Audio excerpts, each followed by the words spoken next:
This very unique road trip continues now on the north side of Chicago. This afternoon, the first of three between the Twins and the Cubs. And Twins fans who came to Chicago to get out of the heat are sorely disappointed.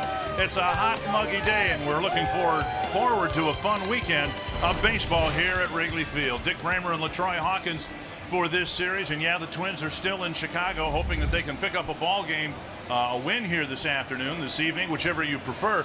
And the games will be played, of course, at Wrigley Field, one of the more unique ballparks in America. There's a lot of history in this ballpark. I enjoy playing here simply because of the history and being close to my hometown, 30 minutes away. And we had Ernie Banks and one of my favorite all-time Cubs, Kerry Wood, was one of my teammates. And a lot of history here at Wrigley Field. And the last time the Twins were here, Joe Mauer made some history.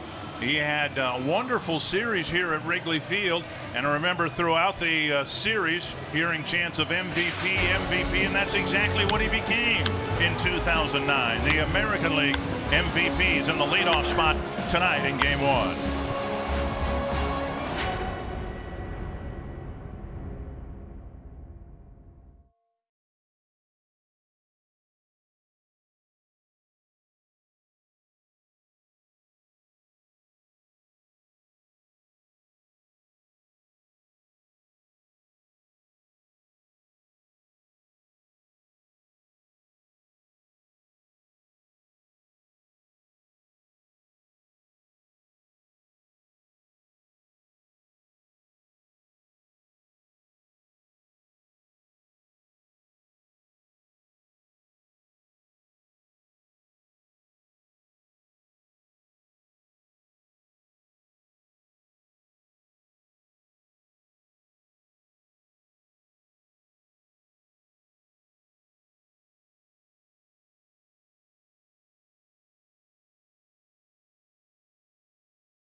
North side of Chicago. Since that time, the Cubs ended their championship drought, and the friendly confines have undergone a facelift, modernizing a magnificent ballpark. The charm remains, and this weekend, Twins fans are in for a treat. Minnesota continues its tour of Chicago, this time from Wrigley Field. It's next on Fox Sports North. And if you've been outside at all in the upper Midwest, you've got a pretty good indicator as to what it's like here. It is beastly hot and humid. Heat index of 108 degrees on the field. And not a cloud to offer any shade. It's going to be very, very difficult, particularly on the starting pitchers. But we're really glad to be able to bring you Twins baseball from this ballpark. And let's discuss the elephant in the room here. Why this start time?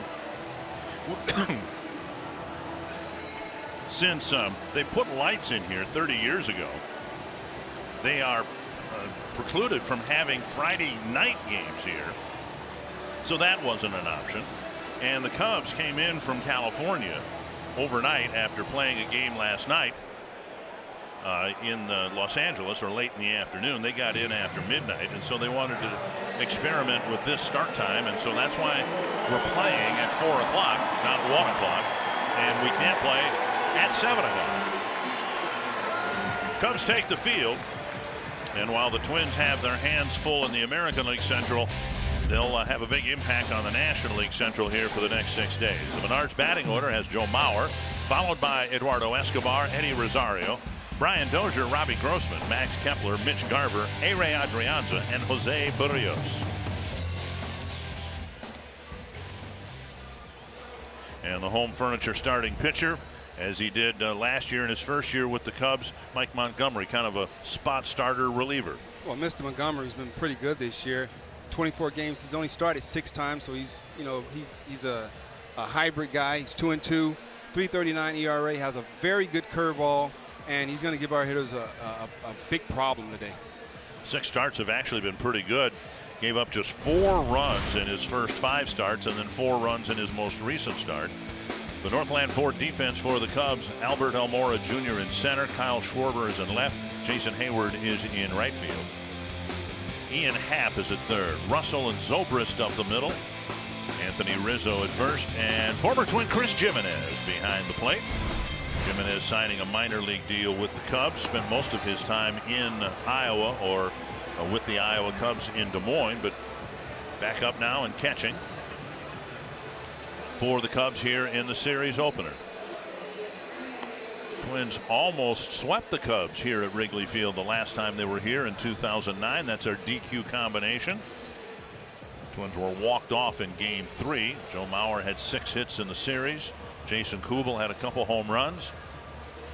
And as is the case here for this series, back in 2009 there were a lot of Twins fans here. It's not a 50-50 split, I don't believe, but my goodness, the Twins fans traveled here for this weekend series in our hotel downtown Chicago, where we of course spend some time walking up and down the streets. Twins fans everywhere. Joe Mauer in the box. We're about ready to get started. Twins coming off a 2-1 13-inning win yesterday on the south side of Chicago. It's hot, it's muggy, the wind is blowing out. Pretty good chance we'll see more run scoring here in the series opener. And Mauer takes strike 1. Joe is the only member of the Twins team that was here back in 2009. That doesn't make Joe old, does it? Well, no. Just we hadn't been here in a while. Brian Dunsing was with the Twins back in 2009, and now he's pitching for the Cubs. 1-1. I tend to talk about the heat, but the way how long the winter lasted this year, I think the old folks in the Midwest deserve a heat wave. Okay. Now 2-1. Now you were primarily a relief pitcher, but I would think there's really a challenge ahead for the starting pitchers trying to perform with the heat index being what it is. There's a drive to left off the bat of Mauer, and Schwarber retreats a well-hit ball for the first out of the first inning.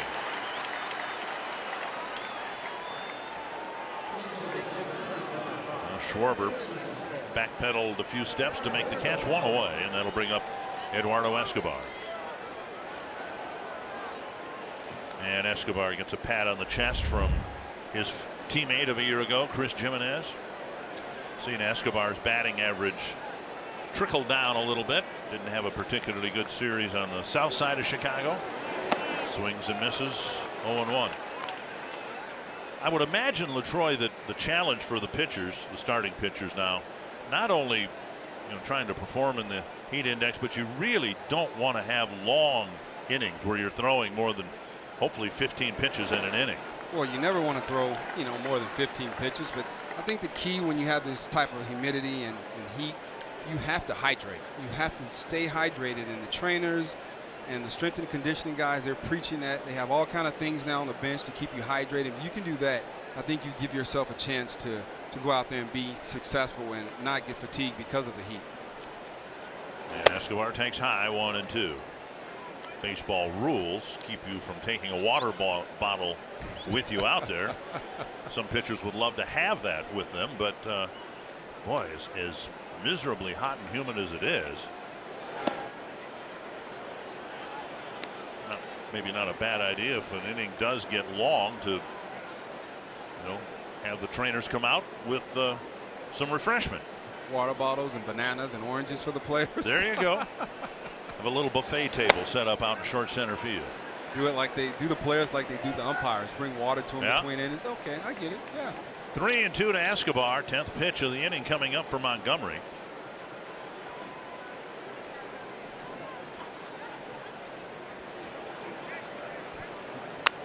And a pop-up over the Twins dugout, which has been moved down the line from when we were here last. The dugouts are farther down the lines than they used to be here. And we'll get more on the reconstruction of this historic ballpark from Marnie Gellner a little bit later on. Another 3-2 for Montgomery. And Escobar takes a walk. That'll bring up Eddie Rosario. Pizza Ranch for the win. Pitch aggressive, have to hit with runners in scoring position, and fundamentally sound baseball in hostile environment here in the friendly confines of Wrigley Field. Well, those three things have frankly been hard to come by this year. The Twins have, although they pitched pretty well, the clutch hitting has been in short supply, and fundamentally sound baseball has been kind of a rarity too. The ball grounded right side, and Rosario has a base hit. Escobar will check in at second base. To no one's surprise, Rosario on the first pitch swinging away. He gets a base hit, first and second, one away. And that'll bring up Brian Dozier. Fastball right there from Montgomery, and Rosario doesn't matter if he's lefty or right. He stays in there and he takes good at bats, and he was able to get something he can handle and shoot through the right side of the field for a base hit. And now Dozier. Be a good time for one of those timely hits with runners in scoring position. One of the reasons yesterday's game went 13 innings, neither team got a hit with runners in scoring position. Not one. And that's why we had a 2-1 ball game in 13 innings. Over the course of a season, unfortunately, you're going to have games like that. It's just can't get a hit. They can't get a hit. You can walk guys, and the games is just going to continue to lag on. But a 5-hour game only makes people upset when they lose. That's right. 5-hour game to the winning team, they love it.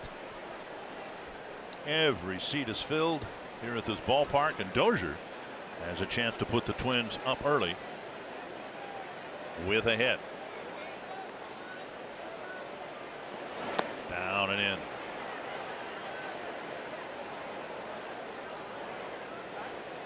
And it's 1-1.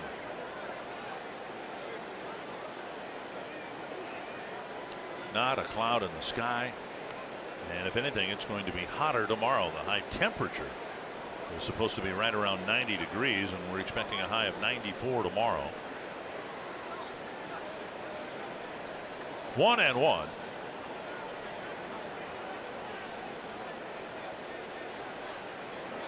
One and two.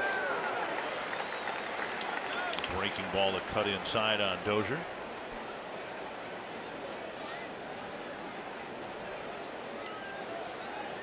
It's average down to 218.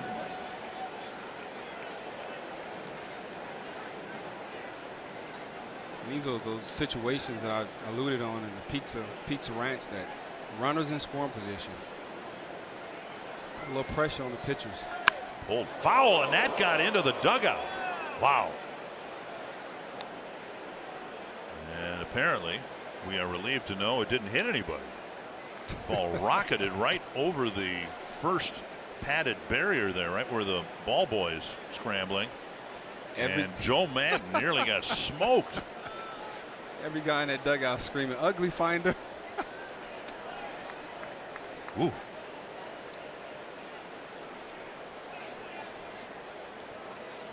Another 1-2 pitch coming to Dozier. Struck him out. 2 down. And that will bring up Robbie Grossman. Montgomery right here. They're going to pitch our hitters in all game. That was a slider meant to be in. It backed up. It's up in the zone. Didn't do what it was supposed to do. And like Torrey said, that's the best pitch in baseball when the slider doesn't do what it's supposed to do. 2 on, 2 out, and now Robbie Grossman.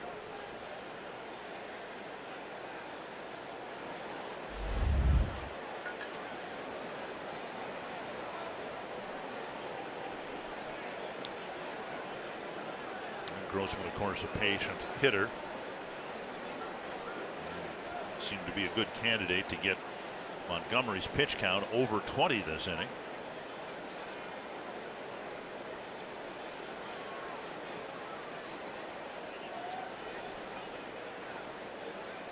$20 runs batted in on the year.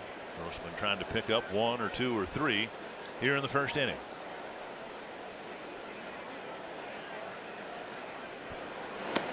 And a first pitch strike. Montgomery getting a chance to start in part because Yu Darvish has been hurt. And Darvish suffered a bit of a setback yesterday in his hopes of getting back to the major league club. Got a tricep issue. 1 strike to Grossman. And now outside. And now pitch number 20 will be coming. Darvish signing the big contract with the Cubs. Of course, the Twins were interested in signing Darvish as well. So far, it's not been a good contract for the Cubs. They find themselves just 2.5 games out of first place in the National League Central. 1-1 to Grossman. Chop to the right side. And Montgomery gets to the bag right before Grossman. The Twins get a walk and a single, leave 2 aboard in their half of the first inning.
The starter for the Twins, Jose Barrios, has been among the league's best over his last 8 starts, and he will take the ball in the series opener.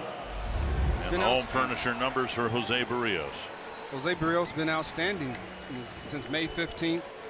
6-1 with a 2.02 ERA. He's being our #1 right now. He's doing everything that he needs to do to be successful. We talked about his walks, his hits to innings pitch. He's doing everything to put himself to giving us a quality start each and every time out on the mound. And Barrios putting some rosin on his forearms to try to keep them dry.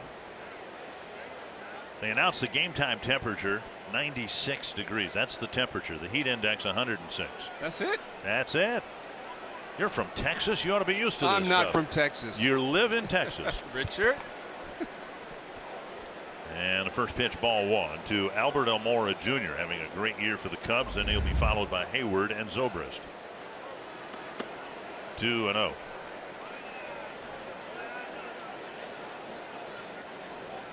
You grew up in Gary, Indiana, so you had to deal with cold temperatures, and then you've had very hot temperatures like this. Barrios falls behind now 3-0. Which was more difficult for you to pitch in, 32 or 102? I'd much rather be hot than cold. Okay. Much rather be hot than cold. Well, you got your wish today. No. And there's a strike, 3-1. Last thing you want if you're any pitcher under these conditions is to issue walks. Montgomery got away with walking the number 2 batter. Barrios trying to come back from 3-0. Chopper to Dozier, and waist high hop. 1 down. Check out the Menards batting order for the Chicago Cubs. Almora is retired, and now Hayward heads to the plate. Then Ben Zobrist, Anthony Rizzo, Addison Russell, Kyle Schwarber, Ian Happ, Chris Jimenez, and then the pitcher. With the Twins hoping to win 2 games in a row. Javier Baez, by the way, not in the lineup. He became a father today, and they were holding out some hope that he might be at the ballpark and able to be used later in the ball game, but not in the starting lineup today. Hayward's had a good June. His batting average has skyrocketed, 50 points since the end of May. Barrios wanted, I think, a dry baseball. So yeah, Hayward got off to a slow start. Now the average is up to 287. Or 277, I should say. 1-0. It's a long way from where he was last year this time.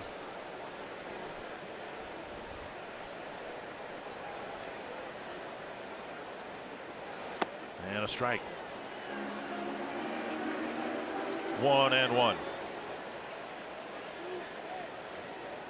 Barrios in his last 8 starts has averaged over 7 innings pitched per start. Missing inside 2-1.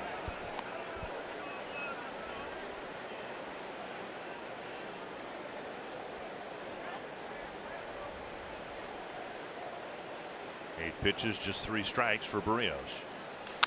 Over the mound, Dozier, or that's Adrianza rather, going to his right behind the bag, throwing out Hayward, 2 down.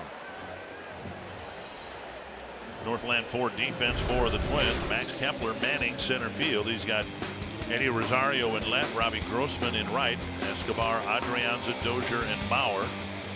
The infielders, and Mitch Garver behind the plate. Garver finished behind the plate last night. With, Bobby Wilson bearing the brunt of a lot of foul balls, and just a grueling game for Bobby Wilson in yesterday's game. 2 down, and now Ben Zobrist.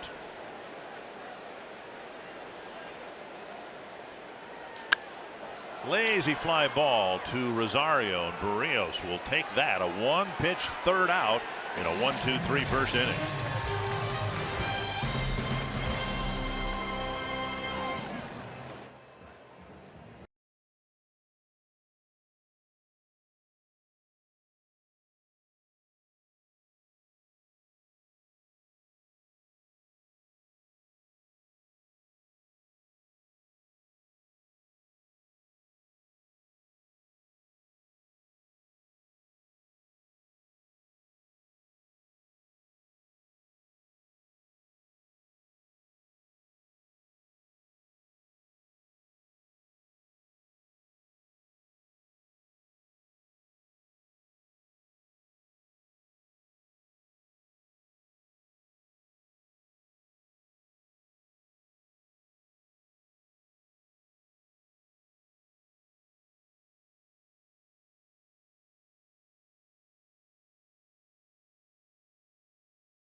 I'm Marnie Gellner with your scoop from the clubhouse. This comes from Derek Falvey, who spoke with the media earlier today. He told us that Byron Buxton is progressing well in Rochester. Most importantly, he is fully healthy right now. The offensive adjustments are coming. Falvey said it's positive progress for Buxton. Still no timetable, though, to move him up. Jorge Polanco is showing no signs of trouble with the index finger. Falvey said the bat to ball has been tremendous, that Polanco looks great, he's moving well, and he is also fully healthy. And Miguel Sano's conditioning has continued to get better. He's lost some weight, and Falvey pointed out it's not just the weight as a number, but the Twins want to make sure that he's still strong and he maintains his strength, and that Sano has responded well to the plan and to the program that the Twins have him on. Dick and LaTroy. All right, thank you. Max Kepler taking a strike on the outside corner from Mike Montgomery. Marnie with tough duty down there at the end of the Twins dugout, sitting in the sun on this blisteringly hot day. Kepler, Garver, and Adrianza will bat here in the second. The Twins hope a few more. Barrios would like to get a base hit here at Wrigley Field.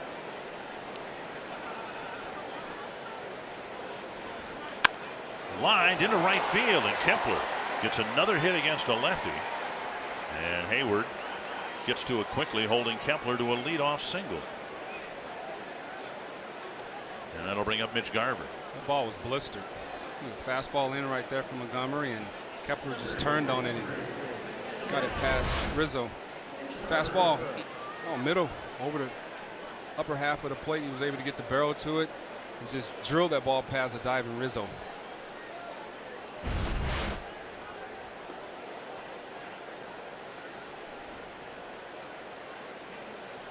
Here's Mitch Garver. Garver's batting average is creeping up now back into the 240 range. 243 to begin play tonight. Down and in. Twins added a catcher today, Wilson Astudillos. And he is a utility player, but his principally a catcher. And I think there's a decent chance that we'll see him behind the plate, if not tomorrow, on Sunday. Be his major league debut. Williams Astudillo, I beg your pardon. Been in the minor leagues for most of 9 years. Called up with Taylor Motter going on the concussion disabled list. Fouled over the Twins dugout, 2-1. See, I think for guys like Garver, and you can relate to this, who grew up in this country and grew up watching, the game of the week and know a little bit about the history of this ballpark, it's a big deal. I don't think so much for the Max Keplers and maybe even guys like Barrios, who don't know of the history in this ballpark, haven't been exposed to it. Well, I think they do, simply because the Cubs have always had Dominican ball players. Rolled to the right side, and it rolls by Zobrist, and Kepler will go to third base. So Garver has hit a lot of balls harder than the one he just hit, but he got a single and sends Kepler to third base. Talking about a well-placed dribbler. Can't beat that right there. Change up over the middle of the plate. He hits it off the cup of the bat and just has some good English right there to get past the second baseman. And Kepler ends up at third base. Well, now here's where things get interesting. Of course, we're playing by National League rules, and not an issue here for Adrianza. He's really been one of the Twins' better hitters over the last week or so, but then you have Barrios hitting behind him.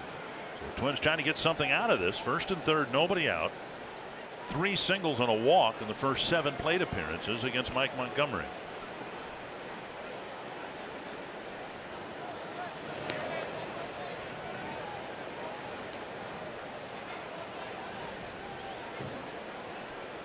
Throw over, keeping Garver at first.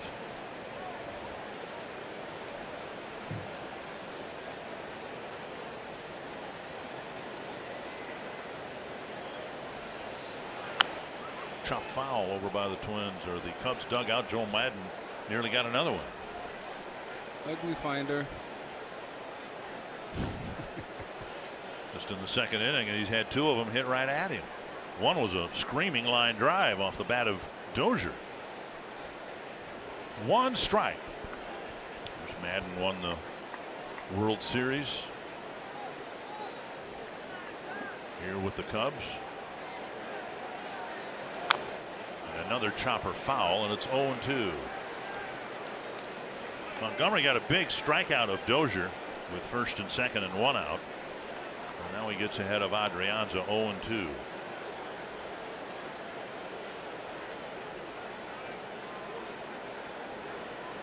Cubs will play the infield back. They'll be more than happy to turn a double play and give the Twins their first run. 2 strikes to Adrianza. Up and away. Twins have a winning record so far in June with 2 games to play. They're 13-12 so far this month.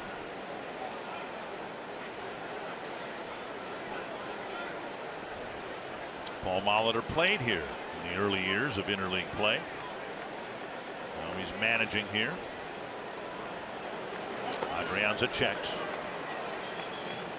And it's 2-2. I remember when we came here in '97, the first time the Twins visited Wrigley Field, and Bob Tewksbury was on our team also. Oh, wow. And Tewksbury, he painted a picture of Paul Molitor standing, swinging a bat on deck circle, and commissioned it and gave all the guys on the team that year an autograph painting. Is that right? Of Molly on the on deck circle here. Adrianza takes ball 3 with Barrios on deck. Fans might have forgotten that in the early years of interleague play it was limited regionally. In other words, the Twins played National League Central teams only for the first 3 cycles. We would play here one year, Cubs would come to the Metrodome the next year. And they sprinkled in the Brewers also. Yep. I think that's when they were trying to create the rivals. Full count to Adrianza. Twins threatening here in the second. And a ball lifted down the right field line. Hayward has no play with the ball hitting the concrete on top of the wall. Kepler was ready to tag and score if Hayward had a play, but he did not. It's a long run for Jason Hayward right there. Just came up just a little short. The ball hits the concrete barrier and bounces back on the field. Pitch number 33 for Montgomery, looking for his first out of the second inning. Just sitting here watching Barrios get ready on deck, and he's putting rosin all over his forearms, over his bat. He's about to do something special up there. Flare towards right, and it doesn't even get out of the dirt of the infield. Adrianza's retired, 1 away. And now the pitcher will try to help his cause. Barrios last year got a couple hits in interleague play. 2 for 6 with 2 strikeouts. Twins pitchers took batting practice before the day game yesterday on the south side of Chicago. And Barrios actually hit 1 out. He definitely looked the best out of the pitchers, taking swings off their pitching coach. And hopefully he can put a good swing on something right here and help his cause, like you said. The Twins are due to have a pitcher go deep. Barrios squares and takes ball 1. Since interleague play began, the Twins are one of just 4 teams that has not had a pitcher hit a home run. The Angels haven't, the Yankees haven't, the A's haven't. The last Twin pitcher to hit a home run was Jim Cott back in 1972. And of course, Jim being Jim, he hit 2 of them that year. 1972, that was a pretty good year. 1-0. Barrios squares and offered at it this time. It's 1-1. Just trying to put the ball on the ground. You got a guy with pretty good speed at third, Kepler. Looks like the first pitch to him was a slider or something down and in. And then that pitch was a changeup. He's not going to throw him a fastball and let him just easily bunt the ball. He's going to have to bunt something difficult up there. Rizzo crashing from first base. 1-1. Now a swing and a miss, 1-2.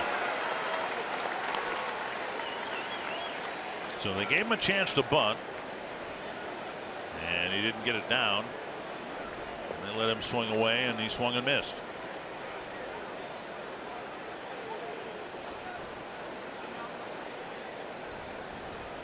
Still like to see him bunt. Half swing, but he went, says home plate umpire David Rackley. And Barrios strikes out for the second out.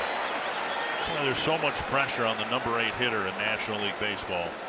Got a great start to an inning with a pair of singles, first and third, nobody out. But Adrianza failed to get the run in, and then the pitcher struck out. You're right, that 8th hitter, so much pressure on him because the pitcher is hitting after him.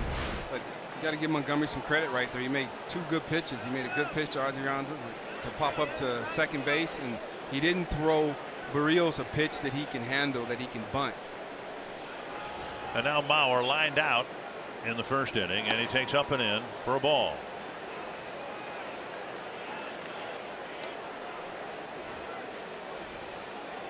"18 pitches this inning for Montgomery, and he's got a very tough hitter to retire here to keep the Twins off the board."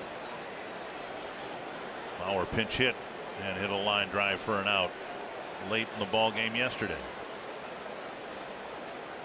Up and in again, 2-0. And now the 20th pitch of the second inning for Montgomery.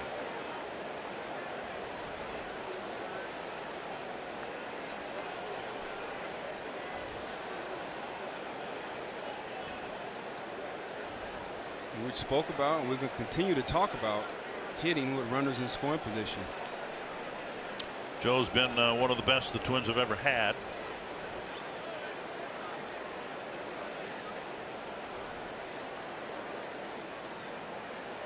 Two and 0 to Mauer. A drive to left. Retreating is Schwarber. That ball's hit. And it is gone. A 3-run home run for Mauer.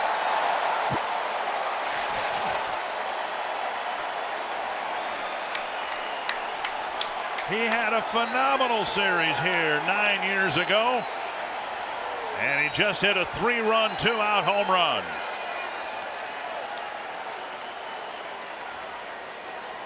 He has his whole family here. I mean, they're all here. Mom and dad are here. Brothers are here. Children are here. Wife is here. Nieces, nephews, they're all here, and he just hit them all a 3-run home run. Nothing better than getting a 2-0 fastball out over, something you can handle, and driving it out of ballpark. When we're up here talking about hitting with runners in scoring position, and the best to ever do it, Mauer, and he delivers. Escobar checks and takes ball 1. Just over the basket. The frame of the basket over the ivy. 1-0 to Escobar. 2-0.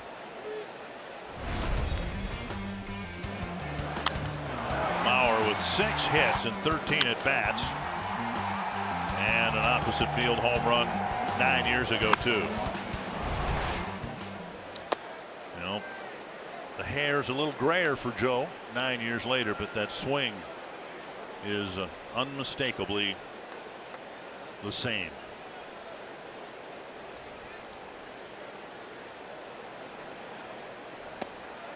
And now a strike 3-1 to Escobar.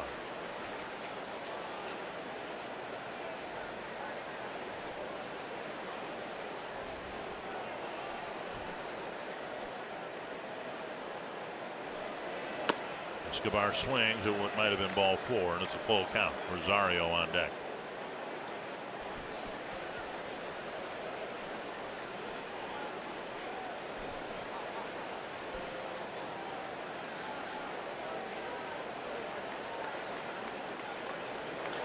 Chopped up the line foul off his foot.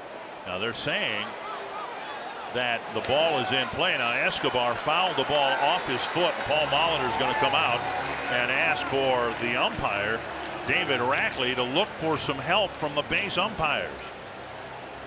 Escobar clearly was hit by that foul ball, and now they're going to check with the umpires. First base umpire Hunter Wendelstedt was motioning to the second base umpire about something else. I don't think he even saw the play, and he would be the one who had the best view of it. Well, we had enough of these in the south side of Chicago.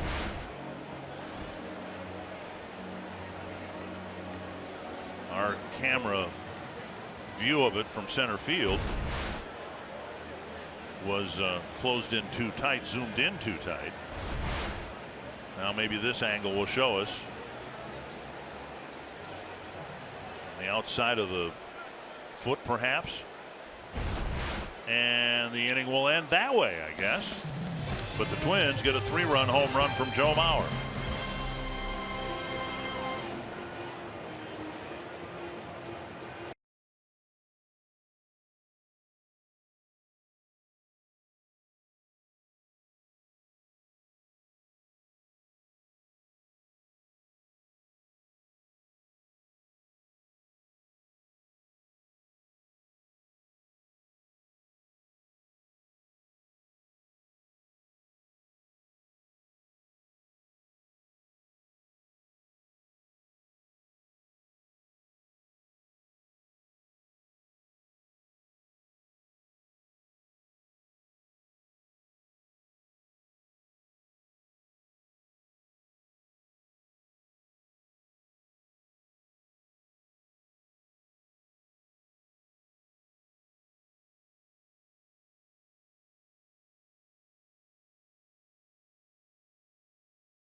A home run, giving Jose Barrios a big lift, a 2-out home run, and now Barrios will pitch with a 3-0 lead. Pitching to Rizzo, Russell, and Schwarber here in the second inning.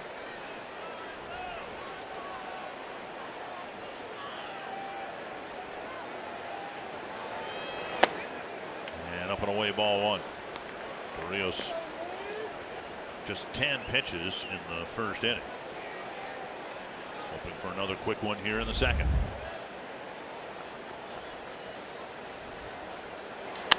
Driven to right, and Grossman catches the line drive, one away. That'll bring up Addison Russell.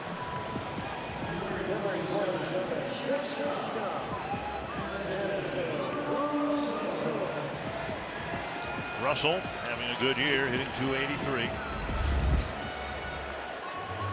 Russell survived what was a disappointing and very active road trip for the Cubs. They started the road trip being swept in Cincinnati, then they split 4 games with the Dodgers. But over the course of that week, they made 18 transactions. A lot of back and forth. A lot of people put on the disabled list, the paternity list, things like that. There's ball 2. Well, it's good to know that there are other teams that are going through what we're going through in Minnesota. 2-0 from Barrios to Russell.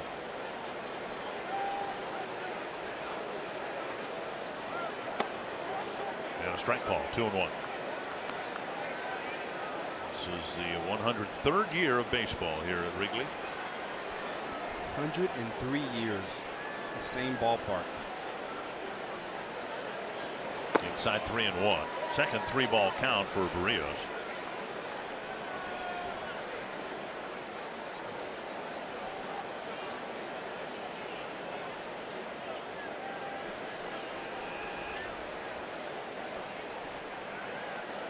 Swing and a miss. We've talked about it before. What we've seen from Berrios this year is a decrease in velocity, but it is by design. He's sitting, as they say, 92, 93, and then every once in a while we'll still fire it up there at 96. I think his command is better when he's at 92, 93. Just missed the outside corner at 95. Not by much. It's a one-out walk, and that'll bring up Schwarber. And he hadn't missed by much. 3-0 count to lead off the game, and he just, just off just a tad bit off the plate.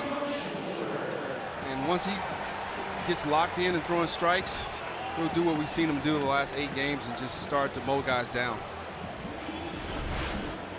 Very close pitch right here, just off the edge of the plate. Yep. But outside. But outside. Garver tried to bring it back and make the presentation look good to the umpire. Wasn't good enough. Here is Schwarber. It's a great guy right here to put in the lane. Yes. Popped up near the Cubs dugout. 3 Twins chase it, and it's Garver who makes the catch, and Schwarber is gone, and gone on 1 pitch.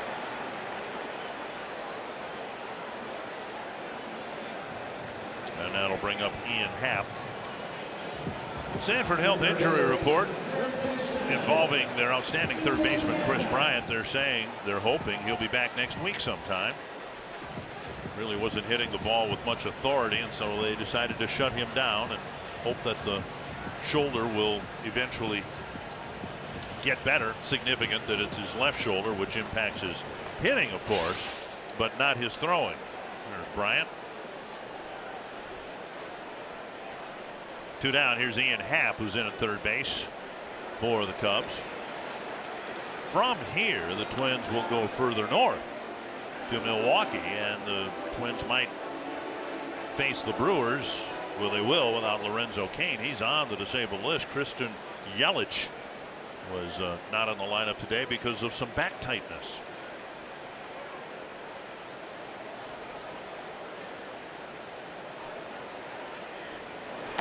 Outside, ball 1 to Happ. Switch hitter.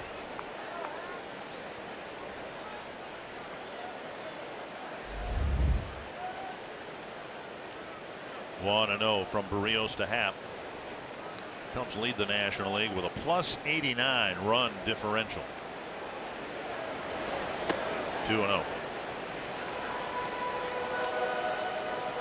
First changeup right there from Berrios on the afternoon.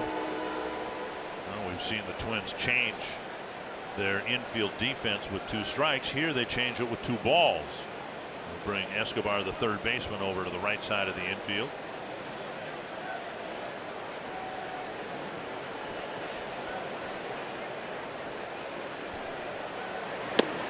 Missing inside, 3-0.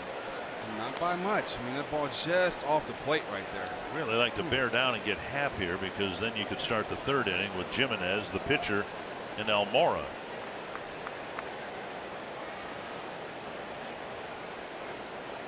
Three and 0 to Happ.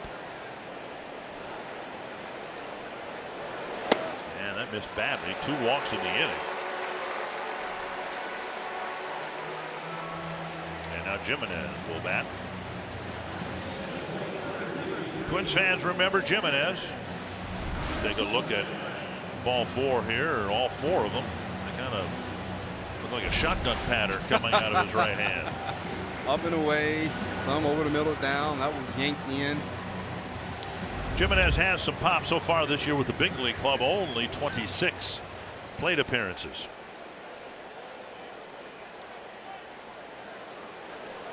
And the guy in the box right now, very popular with the Twins last year, but the Twins were giving an opportunity to the guy crouching behind the plate, Mitch Garver, and that's why the Twins didn't bring Jimenez back. There's the first pitch, strike.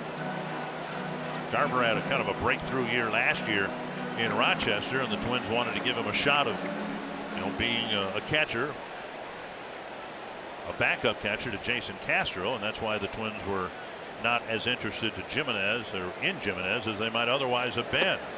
1-1. You're going to go back to that walk right there, Ian Happ, and a lot of times you talk about, well, walks are bad, but right there, that walk right there is not as bad as it looks, because Ian Happ has 9 home runs and in the 3-0 count.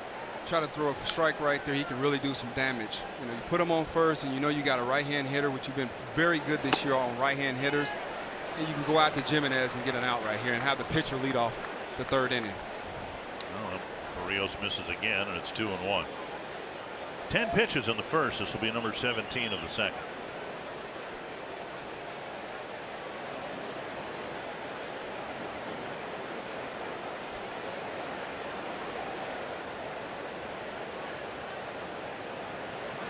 Fouled back to the screen, 2-2. Barrios does not have a strikeout yet.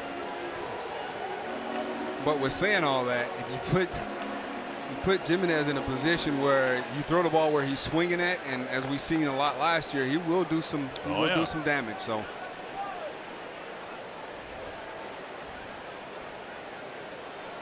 the 2-2 right here. I'm looking for one of Barrios's very good wiffle ball breaking balls right here, in the zone and out of the zone for a swing and miss. And time called with Garver flashing about 9 signs in quick sequence here with a runner at second base.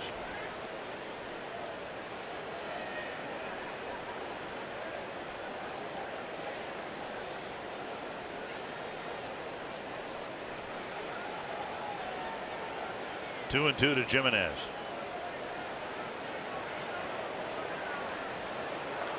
Bouncer to third. High hop, and that got Escobar up around the neck. And the inning will continue.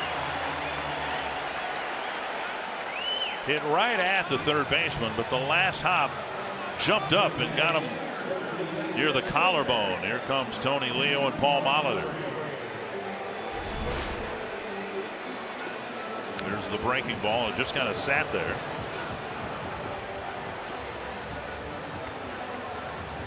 Right in the collarbone. Got him in the chin first. Chin to collarbone. Yep. Escobar's had a tough road trip. He's already recovering from the ball to the forearm at home in Minneapolis. Yeah. Bad hop single for Jimenez. And now they're loaded up for Mike Montgomery. Jimenez, or excuse me, Escobar will stay in.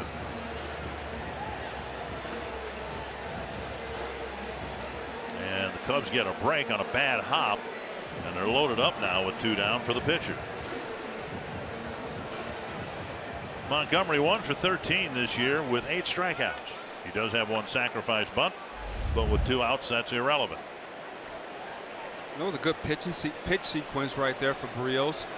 The last pitch was a breaking ball. He didn't get it where he needed to get it to be successful right there. Was allowed Jimenez to put a good swing on that ball. Pitcher versus pitcher. Swinging a foul back.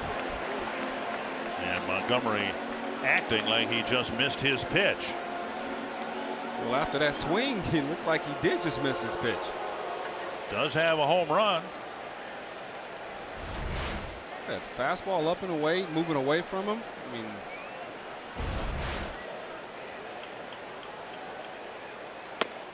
strike 2 called. Montgomery, a couple of years with the Mariners, and now actually a year and a half with the Mariners, and now roughly 2 years with the Cubs. Barrios has already thrown Montgomery more fastballs than he threw him in his at bat. And a breaking ball got him, and that's how you finish off a threat. You strike out the pitcher on 3 pitches.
A huge renovation project here at Wrigley that started in 2015, and it's continued through every offseason. Initially, it was a 4-year project. Now it's a 5-year project where they moved both of the dugouts down 30 feet, widened those. They virtually touched every seat and concourse. They built a hotel across the street, batting cages and weight room for the visitors, premium levels, 4 of them were built.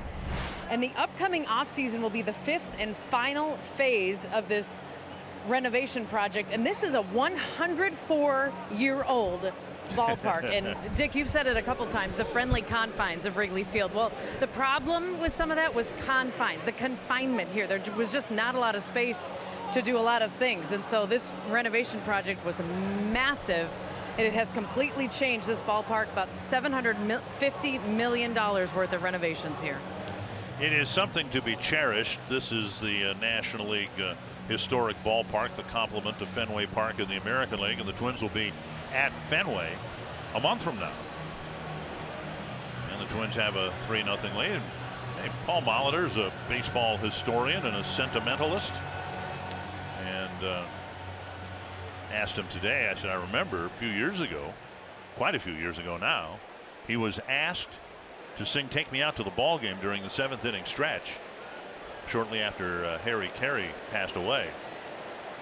And he said he was never more nervous at a ballpark than when he had to sing "Take Me Out to the Ball Game." Now here's a guy who was a World Series MVP, was in the World Series twice, over 3,000 hits, and he claims that was the most nervous he's ever been. Here's a ball blistered to center field, and making a sliding catch in center is Almora.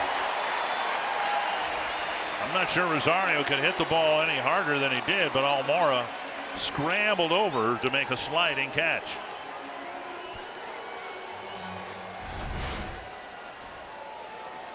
Another good swing right there from Rosario, just hitting the ball right on the screws. And Almora made a long run and made a great catch. One down here in the 3rd, and that'll bring up Dozier.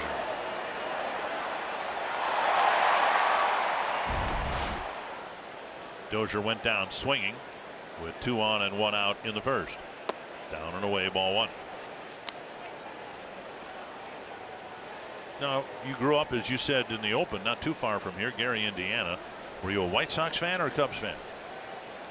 When you come from this area, they say you have to pick one. Yeah. And I refuse to do that. Oh, really?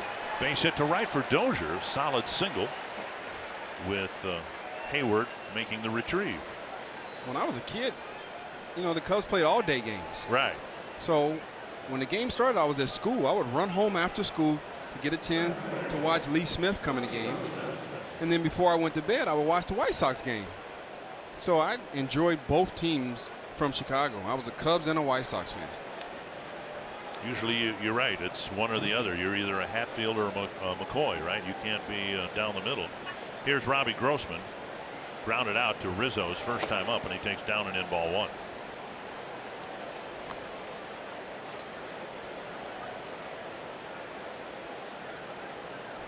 A lot of fond memories of some of the Fergie Jenkins. I think when I signed over here, that was like one of the coolest things ever to watch, to get a chance to shake Fergie Jenkins' hands.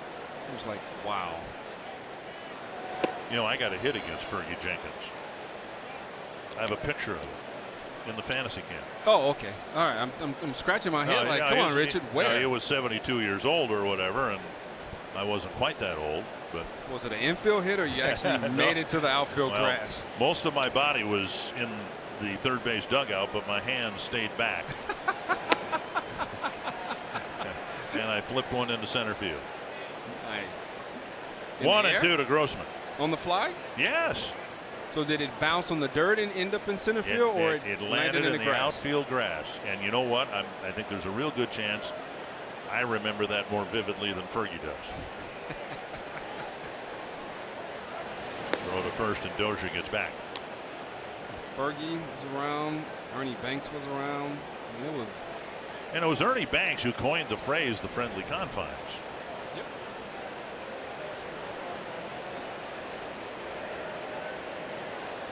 And the last time the Twins were here, the confines were pretty friendly. They won 2 out of 3. Came close to getting a sweep. Not a lot of runs scored in that series. 18 total or something like that.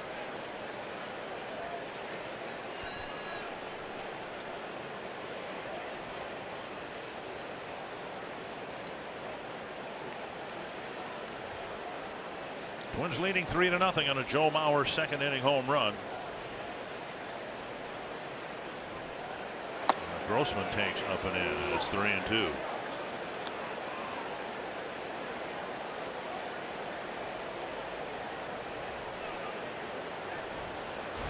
Look at the fifth pitch, and he nearly clipped the edge.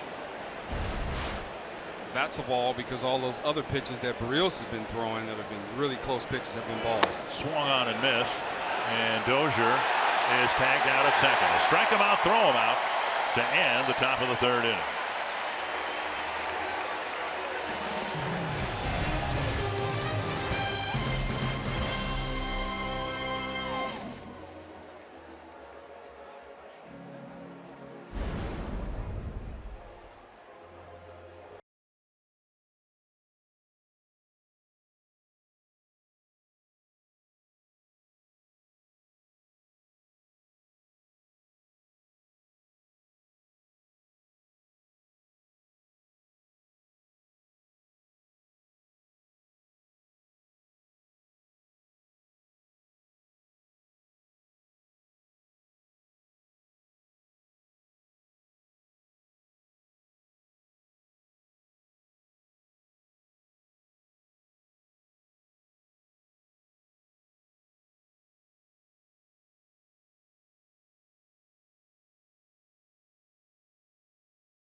Hats off for heroes. For each post, T-Mobile will donate $1 to support veterans. With Marty Gellner and LaTroy Hawkins, Dick Bramer here at Wrigley Field. Twins getting 3 runs in the second inning on a Joe Mauer home run. Berrios kind of worked his way into and then out of a jam in the second, leaving the bases full. Now he'll face the top of the Chicago batting order, starting with Albert Almora Jr.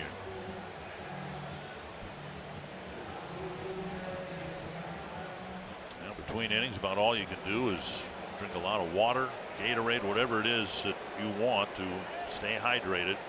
The concern being muscle cramps and pulls and strains if you don't do that. Breaking ball over the inside corner, strike one. Second time around the lineup, first time through. Berrios 4 first pitch strikes to the first 9 hitters. See if he can improve that stat the second time around. Bouncer to third and past a diving Escobar. A leadoff single here in the third.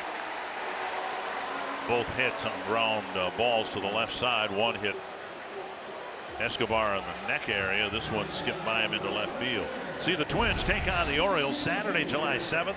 And the first 20,000 fans get a Twins flash cap that changes color when the light hits it. Go to twinsbaseball.com/tickets to learn more.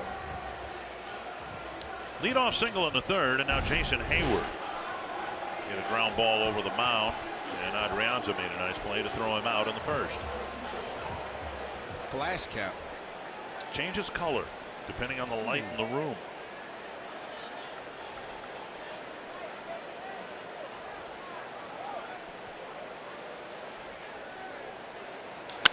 Driven to right center and deep. And gone, a home run. And it's 3-2. Hayward sat on a fastball, got it, and hammered it over the wall for his 5th home run of the year.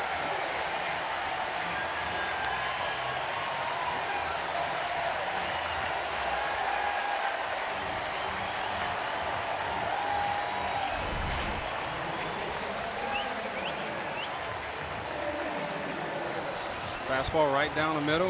And it was a line drive. I mean, it looked like he had a 1-iron right there. We expect there'll be a few more leaving the ballpark here with the wind blowing out. The home runs that have been hit have been line drive home runs. We really haven't had a fly ball yet. But they'll carry out here today as well with the heat, humidity, and wind. Here's Zobrist. He goes after the first pitch. When a pitcher like Barrios, who has a wipeout breaking ball, when teams or hitters get accustomed to him, when they face him a second or third time, sometimes the attitude is, look, let's jump on this guy. Off of Barrios, over to Dozier for the out. And Barrios tips his cap, says thank you very much, and I'm just fine. I'm not sure where that hit him. May have gotten him on the glove. I think Barrios has been watching the World Cup. Did a little foot stop right there and got himself an out. That ball looked like it was headed up the middle. And Paul Molitor and Tony Leo will come out and check on him.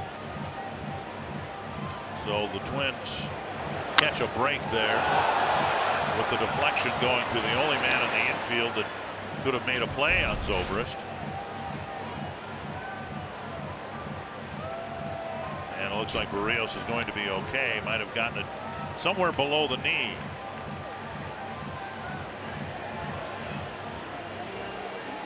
So in the inning, a ground ball single, a first pitch line drive home run, and then a second pitch smash up the middle off of Barrios for an out. And we're going to see if Barrios can stay in the game. He's going to be given a warm-up toss here or two.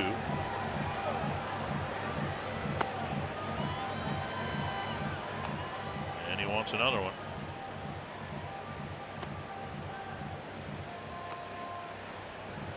Claps his hands together, said let's go.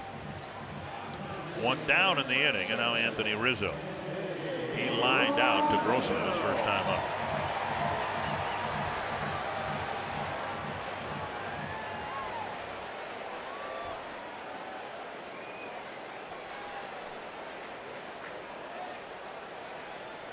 Been some well hit balls against Barrios, including Rizzo's liner back in the second inning. See if he mixes in a breaking ball. The Cubs have been hunting that fastball here this inning.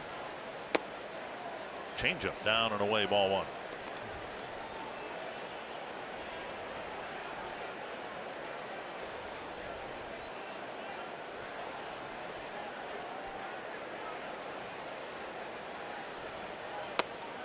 And another one for a strike.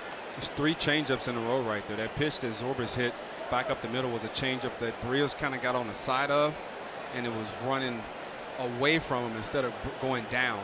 It's 2 good changeups back to back. Fastball inside.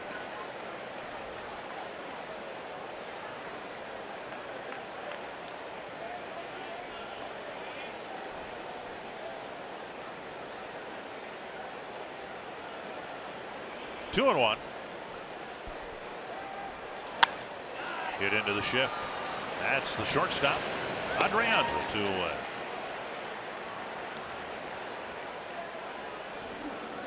That ball right there just got all in on Rizzo's hands. And he's one of those lefties that stand really close to the plate. He's very close to the plate. So when you think you're throwing a fastball away to Rizzo, no, that ball is right, you know, his barrel when he takes a swing. So the closer the ball is to him, the better chance you have.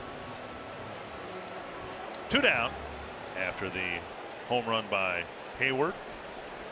Barrios gets a couple of ground ball outs, and now he'll face Russell, who he walked with 1 out in the second.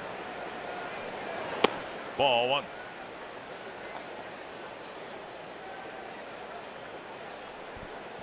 Russell walk out as far as third base with a walk and single that followed later in the inning. Low, and it's 2-0. Another one of those pitches just bottom of the zone right there, and umpire's not giving him that so far today, either pitcher.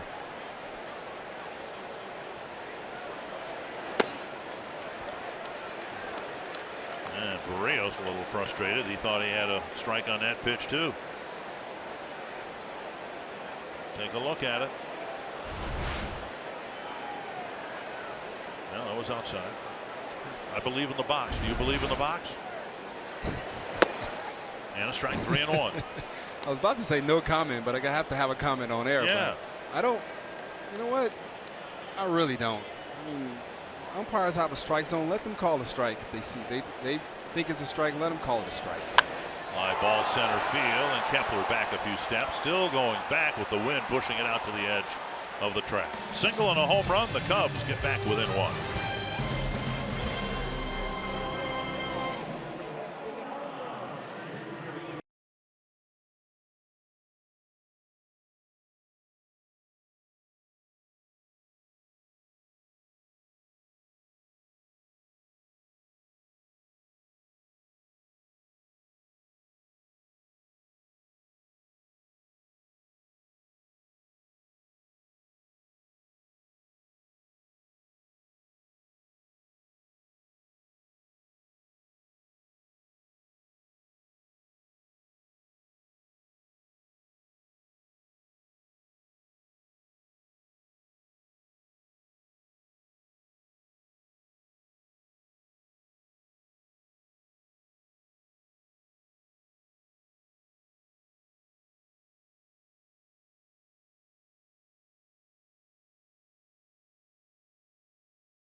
Link, connecting you to the power of the digital world.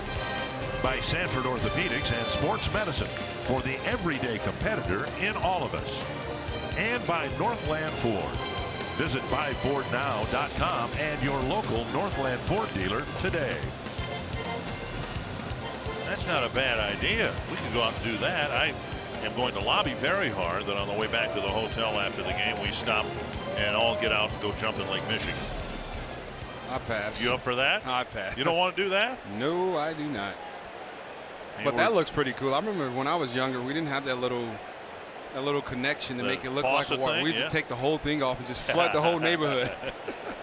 Strike one to Kepler. He started the second inning with a single and scored on the Mauer home run.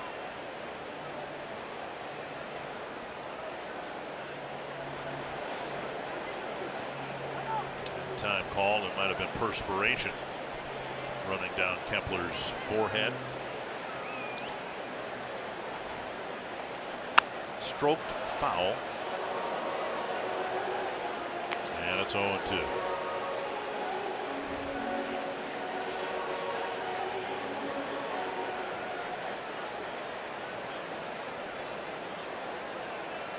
Two strikes to Max Kepler.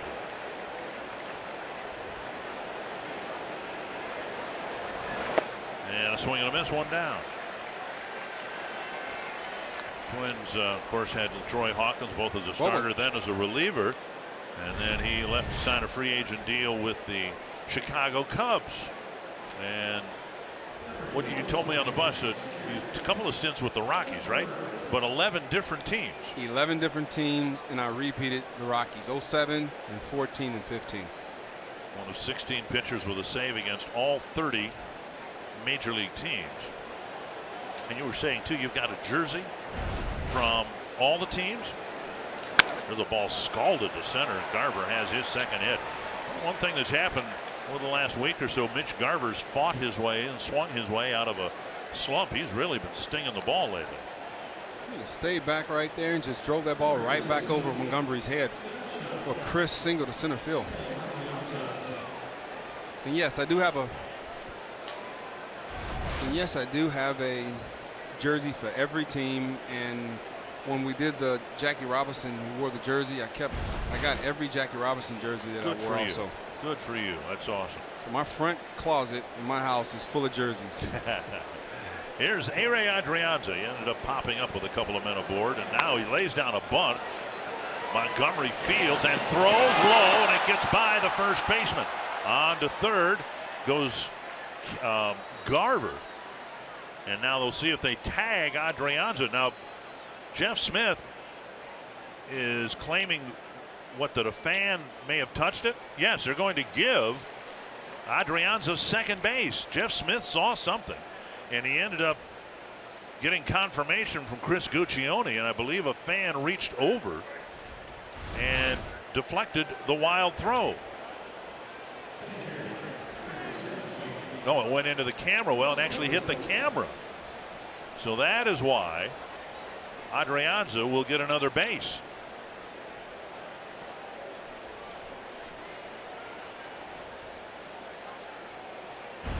As long as it didn't hit Marty. Hit the camera. So now second and third. And here is Barrios up with two men on, both of them in scoring position. I don't know if that ball could have hit Marnie. She's probably melted away somewhere down there because it's so hot. Barrios taking ball one. He struck out, leaving two men on. Infield is in here. And he takes ball two. Montgomery spinning some breaking stuff up there to try to get Barrios to swing and miss, and he's taken ball one and ball two. It's a very good take right there on a tough pitch. Again, 2 hits and 6 at bats last year. A chance to add to the Twins' lead. That is a foul ball. Jimenez had it bounce right in front of him. 2-1.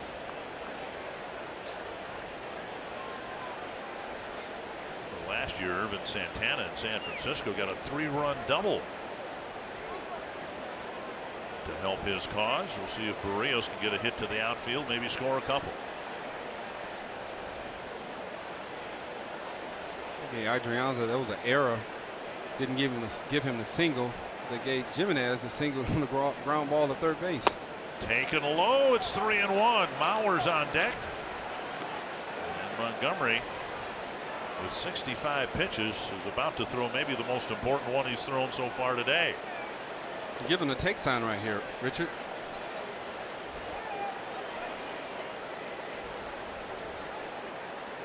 Really? 3-2. Swing and a miss. Just kind of had a feeling that Barrios was going to be swinging right there. Just hope for contact. That's what you want here, right? Put the ball in play. Maybe it'll find some outfield grass. 3-2. On the ground, backhanded by Zobrist. No chance for Garver to advance, and Barrios did put it in play for out number 2.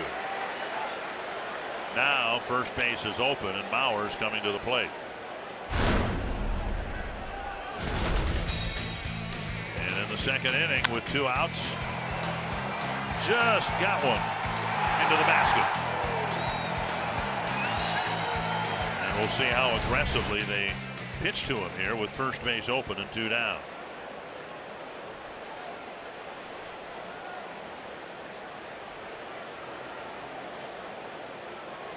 Mauer in his first at bat lined out to Schwarber in medium deep left field. Strike on the outside corner.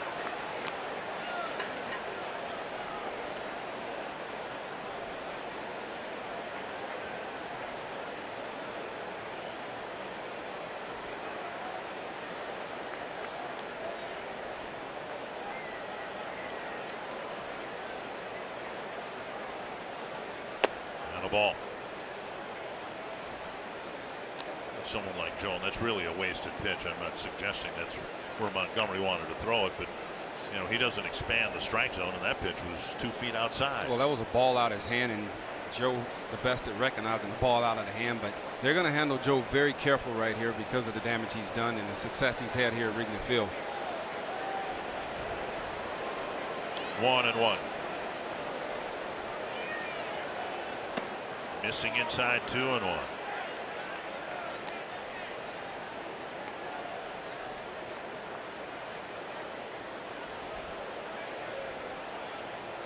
Cubs have just gotten a pair. get within one. Mauer trying to get those 2 runs back.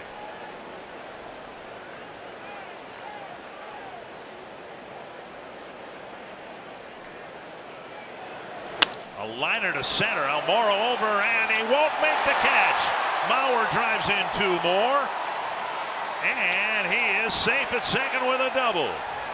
Almora made almost the very same play, made the catch on Rosario's drive in the 3rd, but Mauer comes up big again with a 2-out, 2-run double. It's a fastball right there. Fastball, a cutter right over the middle of the plate, and Mauer just, able to get the barrel to the ball and away from their center fielder. He's catching everything out there, and Mauer has all 5 RBIs today, and we're only in the 4th inning. Jim Hickey, the pitching coach for the Cubs, is going to run out and talk to Montgomery. One of your bullet points for a Twins win here today was, getting some clutch hits, and Joe Mauer has come up with 2 big ones, and it's really encouraging because his batting average had taken a 29-point hit since he's come back from the concussion-like symptoms. He's hit 3 bullets in his 3 at-bats here this afternoon. Well, we all know it's just a matter of time before Mauer starts to, get locked in and start putting some very good swings and missing some gloves, and he's done that today so far. Kind of surprised the Cubs even threw him anything to swing at. I thought they were going to proceed cautious with him, and they opted to face him, and he hurt him once again. Here is Escobar, a walk on the 1st and a ground ball to 3rd in the 2nd.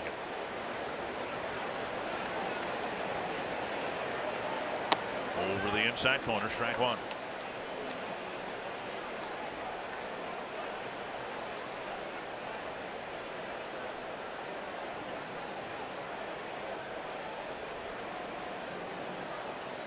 The extra out that Montgomery gave the Twins.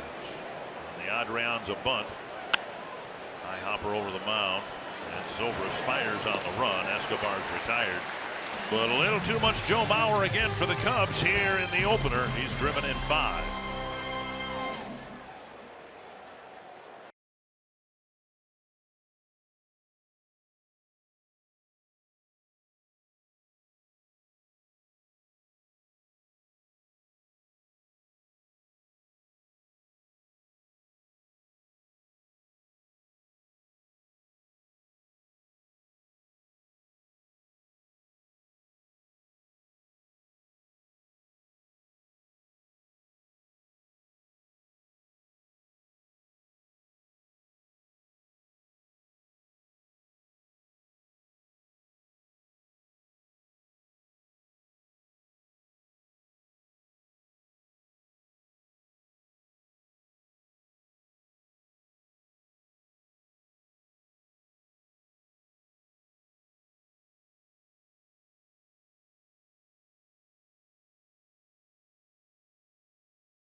Series for Joe Mauer with 2 on and 2 out. He hit a liner over the wall and left for a 3-run home run, and Hayward pulled one just over the basket, and it was 3-2 until Mauer came up a few moments ago, and his 3rd line drive just off the glove of Almora in center field. And now Barrios takes the mound, having the lead pushed back to 3 thanks to Joe Mauer. When we heard about the start time here today, the first thing I think about, because I've seen it happen so many times, mid or late afternoon starts usually involve shadows that envelop the field later in the ball game. So Well, the Twins have a 3-run lead, and it looks like this is going to be a good day for the hitters, but that might change here in the next inning or so. You can see the shadows creeping out toward the mound, and the hitters we've talked to say it really gets tough when the shadows cover the mound, but the hitting eye, the batting eye in center field is still well lit. So we'll see what happens here as we move through the middle innings. Advantage pitchers. Strike one to Schwarber. He fouled out on the first pitch he saw. Garver with a nice catch in front of the Cub dugout. Just outside, 1-1. Pitch count reasonable for Barrios, and he's averaged over 7 innings pitched in his last 8 starts. And now 2-1, but he has not thrown his usual high percentage of strikes. And whether that's weather related or not, we'll wait for Jose to address that after the game. I don't know if it's weather related, but you know, he's just a little off. He's not as sharp as he's been since May 15th. Now high, another 3-ball count.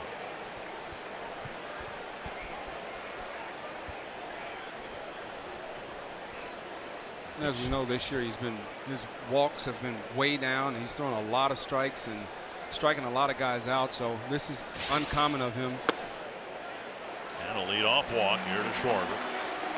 And the only man he struck out so far is the pitcher, Mike Montgomery. That'll bring up Ian Happ. He drew a walk in the second. 3 walks for Barrios and only the 1 strikeout.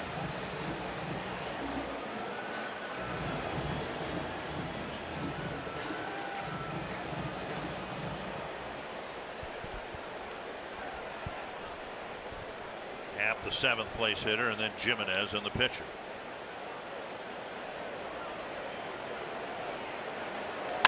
Lifted foul into the seats.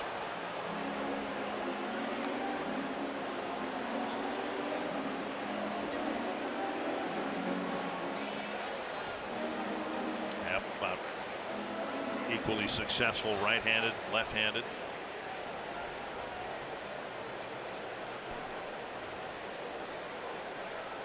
Barrios working ahead, 0-1. And now a chopper foul. Just a couple swings and misses. That's been it. Barrios struck out the pitcher on a breaking ball. That was a breaking ball right there that was coming in on Happ's hands, and he was able to foul that ball off his foot. But he hadn't been ahead of the count a lot today, so he hadn't been able to, you know, use his whole arsenal.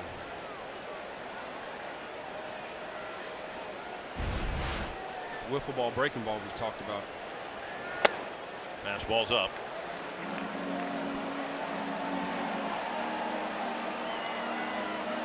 There's 51% strikes thrown by Barrios. And he's generally lead pipe cinch to have 2 strikes to every ball.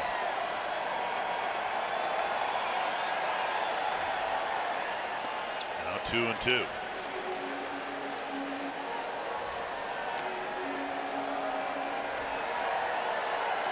27 balls, 27 strikes. And Barrios understanding he's not as sharp as he's been, you know, the last 8 starts. But games like this, when you don't have your best stuff, this shows what type of pitcher you are, because you can still give your team a chance to win a game and still throw up a good start. Missed again. It was 0-2. Now it's 3-2.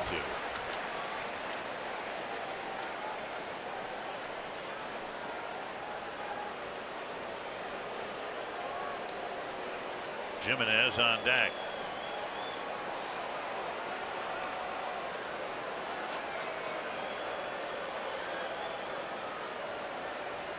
Try to slide at the back feet again right here. And he missed low. And the 4th inning starts with 2 walks, and he got ahead of Happ 0-2 and lost him. He worked hard to get up to 0-2. And he threw him 3 breaking balls. The first breaking ball he chased, but Happ made a conscious decision. If it wasn't over the plate, he wasn't going to swing at it again, and he worked himself a bat right. I mean, a ball base on balls right there. Slider, slider, slider with 2 strikes. Slider with 3-2. And then he opted to go a slider for ball 4. Well, credit the hitter for taking some of those breaking balls. You get to 2-2, certainly in 3-2, you expect a fastball, and he didn't bite on the breaking ball. And that's essentially what we're seeing from the Cub hitters. They're not swinging at a lot of the balls out of the zone that, you know, the previous teams have been swinging at. They're being very patient right now, and they're not usually a patient team, but they understand that a lot of the times when he's ahead in the count, his breaking ball, you know, it's a chase pitch and not a strike pitch. Looks like the Cubs are going to go to their bench here with Tommy La Stella in the on-deck circle, which might set up Jimenez for a bunt here. So the Cubs are only going to get 4 innings from their starter, at least so it appears. La Stella, of course, has not been announced yet. But Jimenez with first and second, nobody out, and hitting just 115 coming into the game. Got a bad hop single his first time. And Escobar still back even with the bag at third. Strike at the knees. I think he's still bunting.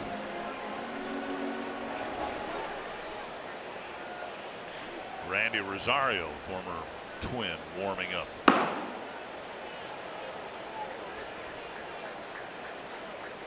One strike to Jimenez. It's now squaring and taking a ball.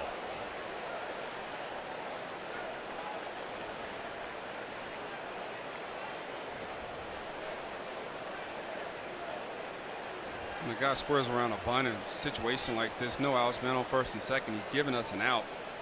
You know, we can throw the ball, make him put the ball in play, and hopefully he bunts it too hard and you can get that lead runner as opposed to having to go to first, and now you got men on second and third with 1 out. 1-1 to Jimenez. And he takes low, 2-1. Rios with his strike percentage dipping down to 47.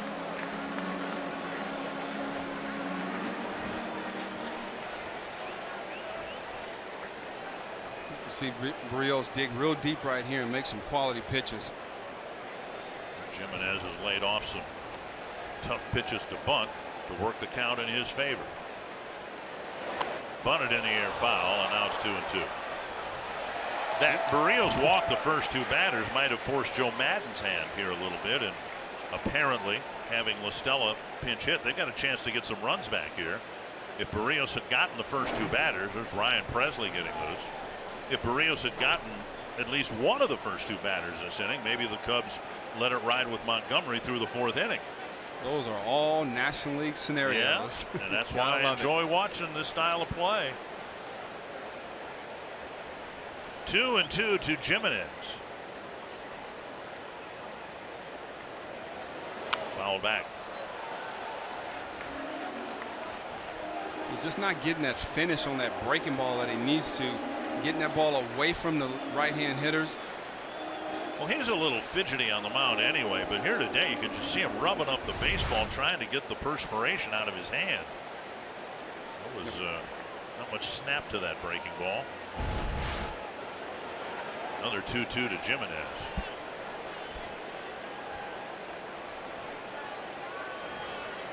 Grounder to third.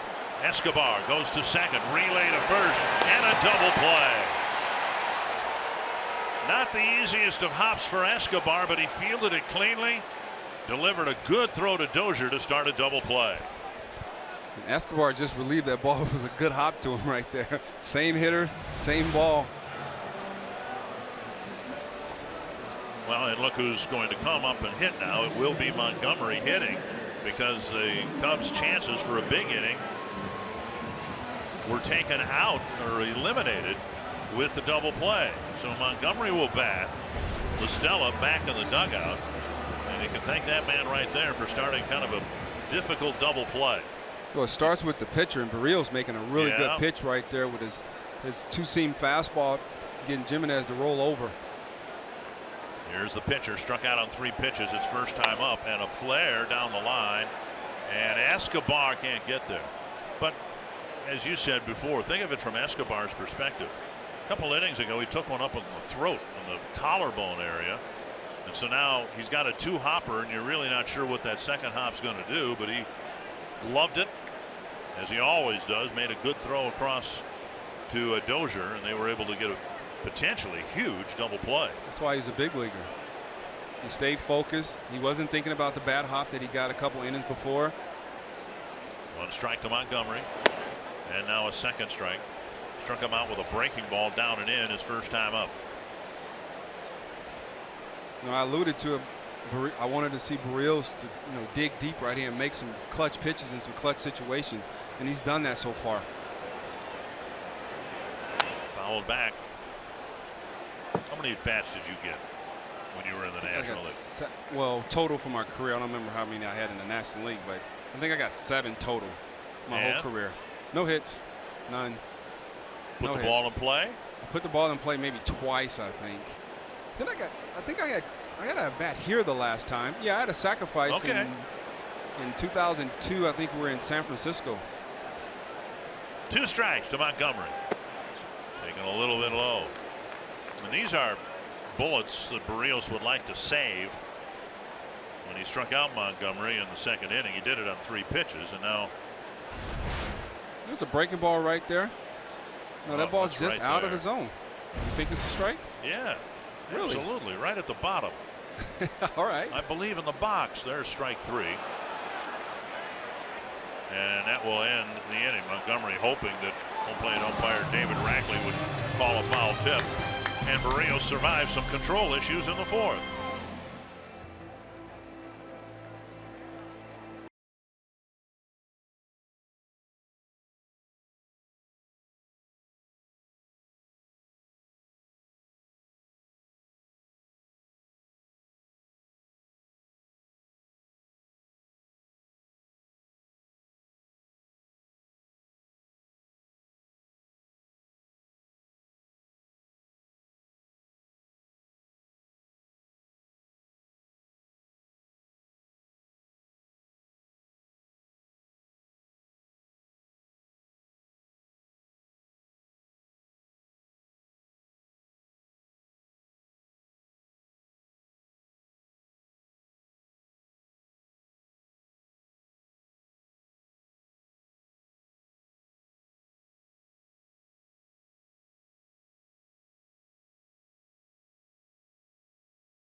Pepsi fans, Twins fans here at Wrigley Field for the opener, and that'll be the case again tomorrow. Some will hang over to Sunday. Be curious how many of them will make the trip with us up to Milwaukee. But a great treat, and the best part of interleague play for me is the opportunity for Twins fans to come here or come to Target Field and see Joey Votto play as he did earlier this year. Well, that's, like you said, it's awesome for the fans to get a chance to go to the other league's ballpark, and for their fans to come to our ballpark. You get a chance to see everybody play. That's about the only thing about interleague play that I like. Everybody is entitled to their opinion, so I hope you'll agree I'm entitled to mine. Always. Well, for 5 years, we lived in central Missouri, and we would go to Cardinal games a lot. And only because we lived in Missouri can I tell you that I saw Willie Mays play. I saw Hank Aaron play. I saw Roberto Clemente play. Well, of course, you have the convenience with interleague play. Rosario's hit the ball hard twice. He takes ball 1. On a rotational basis, having a chance to see the greatest players from the other league If you don't want to travel, you can wait for them to come to your home ballpark, like Target Field, like Joey Votto. There's a strike, 1-1. And fans get a chance to see Machado, Bryce Harper, Mike Trout, guys like that they wouldn't have had a chance to see back when you were watching baseball as a young lad. Wasn't that long ago. Fouled away. Rosario with a base hit his first time up. On the first pitch, he singled sharply to right, then he lined out to center, and Almora covered a lot of ground, made a nice sliding catch. 1-2 with Rosario facing Montgomery for the third time. And Montgomery struck him out, 1 away. Somewhere in the sweltering heat, hopefully in the shade, is Marty Gellner. Definitely in the shade, yeah. The signature feature of Wrigley Field here is that famous ivy-covered outfield wall. And the original vines were planted in 1937 when the Cubs redid the outfield, but they wanted to beautify the park and reinforce the idea that this was a park, this was not a stadium. So they put the ivy in, and when the ivy's in full bloom, a grounds crew member is assigned to take care of it. Trims it about once a week, tucks in the loose vines. They want to keep that ivy as close to the wall as possible. And they've even added sprinkler heads specifically designed for the ivy. So the Cubs don't take it lightly. It requires a lot of maintenance, but it is a really big part of the character of this ballpark. Well, thank you, Marty. And it doesn't seem right when you watch games early in the season and it's brown or gray, lifeless. You know, you look at the ivy now and it looks alive and vibrant. Planted first by Bill Veeck a long time ago. But you know, like in April, and it's cold out, and nothing's really grown yet, and it just doesn't seem right when the ivy. Oh, Richard, it seems perfect. Brown ivy? Yes, because then you get a chance to see it bloom. You get April showers, brings May flowers, and that goes for the ivy as well. Nah. It's not as aesthetically pleasing. We'll put it that way. Still growing. 3-0 to Dozier. And he takes a strike over the inside corner. A little bit of a smirk from Dozier, probably because Jimenez said something. And now ball 4. More information on the ivy from our horticulturalist, Marty Gellner. Well, with Robbie Grossman coming to the plate and playing in the outfield today, I was talking to him about this ivy and how they kind of had to talk to their field coaches about how to play the ivy. And you always see Cubs players and players in this field throw up both hands as soon as a baseball goes into the ivy. And that's just not a natural instinct. You usually go to grab the ball. And Robbie said there are other baseballs in that ivy. They are lost in the ivy. And you might go to grab the ball that just went in there and knock out another ball or something. So it's kind of like a mindset that the Twins outfielders have to get into, is how to play the baseball if it goes into the ivy. Yeah, that'd be something, wouldn't it? I mean, you hit a Rob Manfred ball into the ivy and a Warren Giles ball pops out. National League president from 50 years ago. Grossman at the plate with a 0-1 count. What was it? Remember the commercial they did years ago where, and I don't know what they were even selling, but it was a great commercial. I guess it couldn't have been that great if I don't remember what they were selling. But they pulled Andre Dawson out of the ivy. He'd been lost. The hawk. In the ivy. There's a check swing, and they appeal. No swing, and it's 1-1. How many games did you come up to Wrigley and see from Gary, Indiana? Came one time. I saw the Cubs play the Pittsburgh Pirates, and it's probably about 9-10 years old. My little league had tickets, and we were way up there in that right field corner down the line. Grossman takes a strike, and it's 1-2. Well, you'd like to take advantage, if you can, of the way the fortunes changed in the bottom of the 4th. Way up there someplace? Way up there. You know, Montgomery looked like he was coming out of the ball game until Jimenez hit into the double play, but then Montgomery hit. Now he's pitching in the 5th. Dozier was thrown out trying to steal in the 3rd. So Montgomery's keeping an eye on him here as well.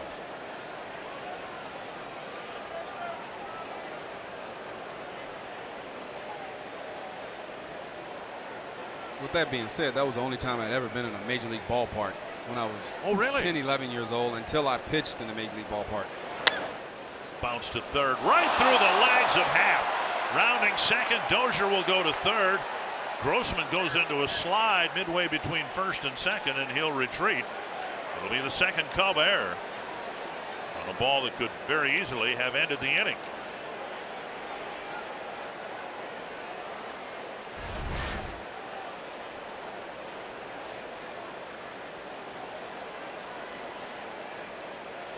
Can't even say that was a bad hop.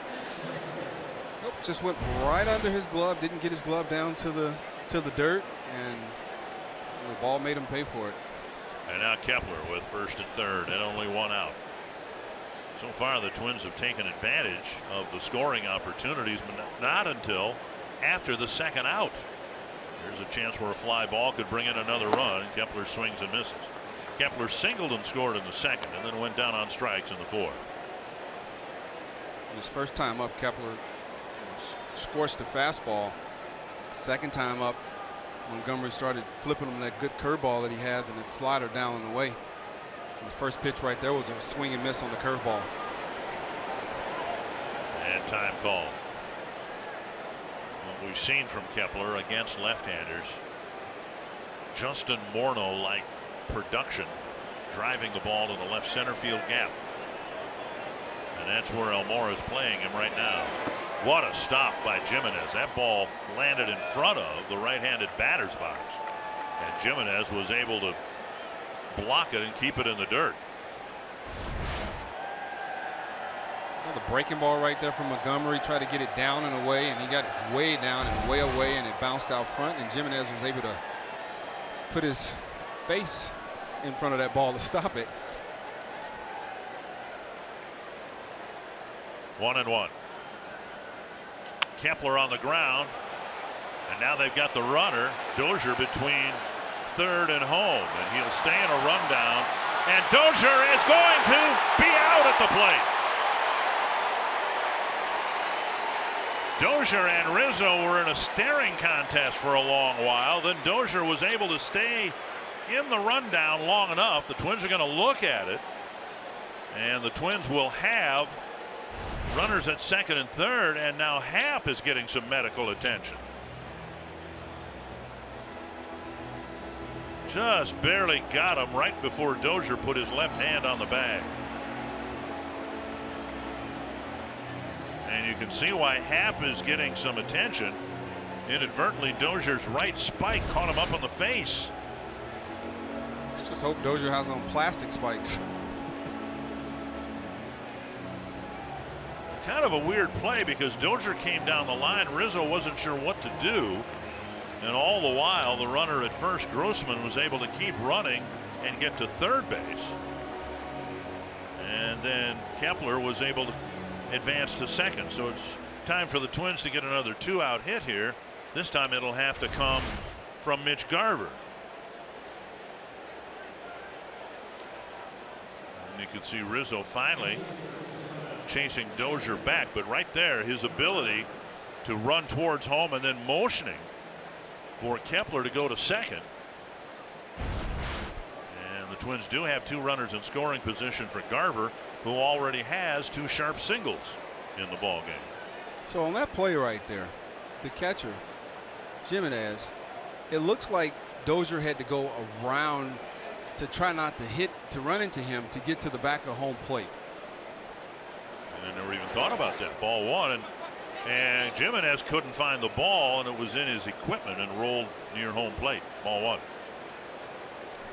And you can see the perspiration dripping out of Jimenez's helmet.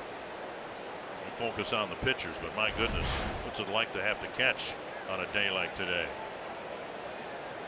Jimenez had no idea where the ball was, and with the mask he didn't see it, and he nearly kicked it far enough away for Grossman to come in from third.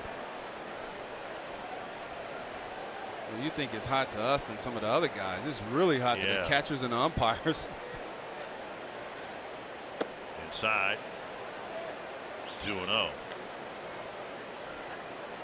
Twins don't have a hit this inning. They did take a walk. They were given an error. And now Garver will be intentionally walked for Adrianza, who might be the Twins' hottest hitter in advance of this series. Hickey to the mound. It's a bit surprising. I know Garver's got a couple of hits. Adrianza had a 4-hit game the other day against the White Sox. And there's not an open base here. Adrianza hitting over 300 as a right-handed batter. Madden's a master at the matchups, and he seems to like this matchup better than the matchup with Garver right there.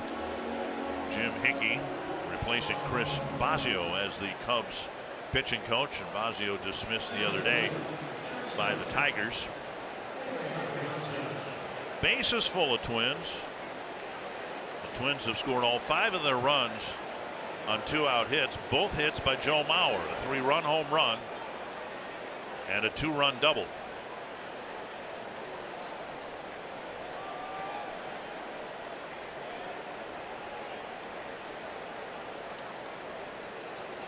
Adrianza takes ball 1, and I guess that's one of the things that surprises me too about the intentional walk to Garver. Throwing strikes. Both starting pitchers have had a hard time throwing strikes. There's no place to put anybody. It's been a tough go for both pitchers this afternoon, but Berrios has been able to make pitches when he had to, and Montgomery hasn't. And a breaking ball over for a strike.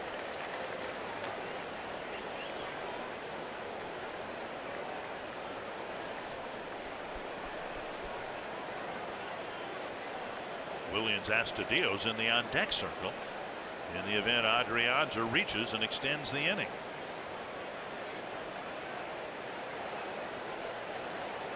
Swing and a miss, and it's 1-2. Up by 3. Adrianza trying to break the game open a bit.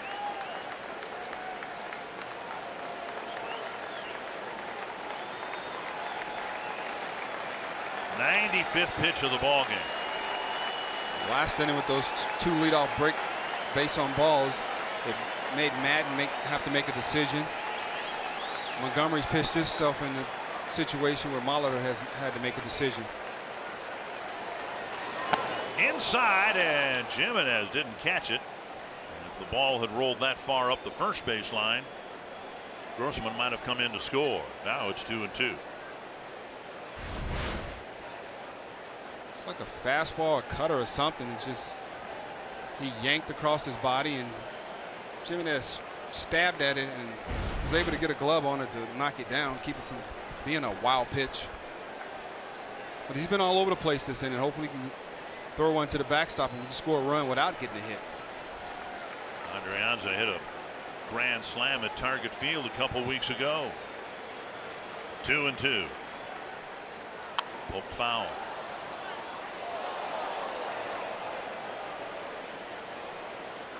Twins have hit 2 on the season. And here a single to right field would help open up the game. But he won't be sent a fastball. It's going to be that changeup, curveball, is good slider, and the slider's going to be barreling down on his hands.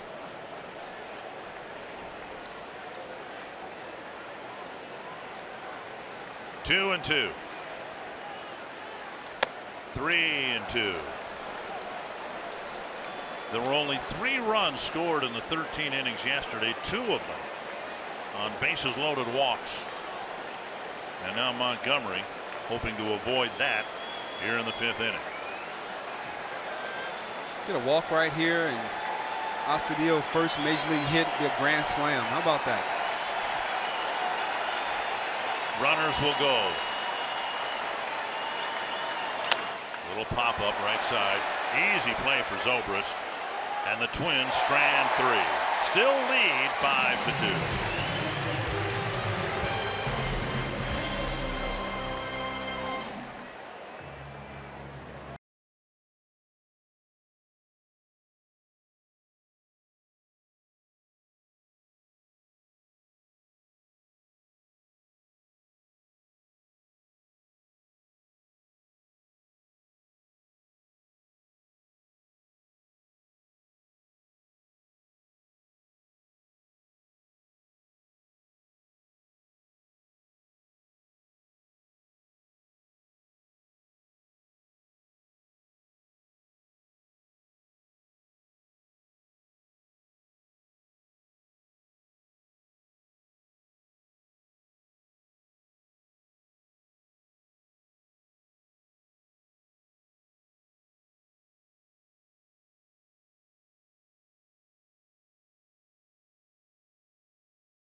#1 selling brand in the Twin Cities. By Grant Casino, the best stories start here.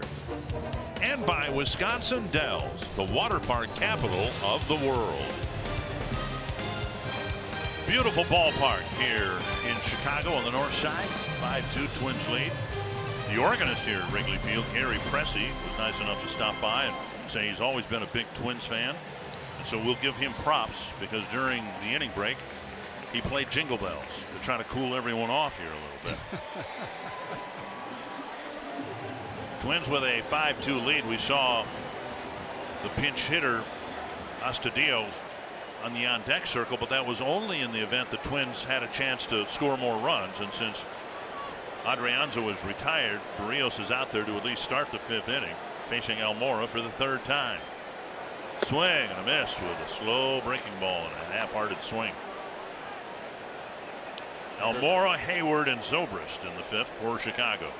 It's a good breaking ball right there. First pitch to get those guys off that fastball.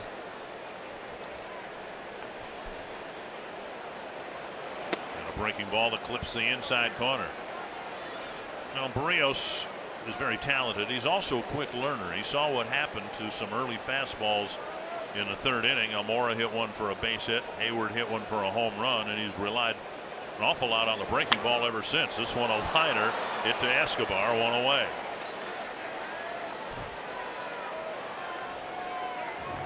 One away, and some information on the Eagles and Jimmy Buffett concert tomorrow at Target Field. A couple of tips to help ensure you get into Target Field efficiently to enjoy the show. The gates open at 5 with performances beginning at 6, and arrive early to minimize wait times at entry gates and security checkpoints. Unlike Twins games, bags and purses larger than 5 inches by 7 inches will not be permitted inside Target Field on Saturday. And for more information on concert protocol, visit twinsbaseball.com/concerts. And a strike on the outside corner, another breaking ball. Another first pitch curveball right there, but he had Almora with 2 strikes and hung a breaking ball, and he was lucky that he lined it right to Escobar. Little pop up short left. Escobar won't be able to get it, and Rosario will flip it back in after Hayward bloops a single with 1 out in the 5th.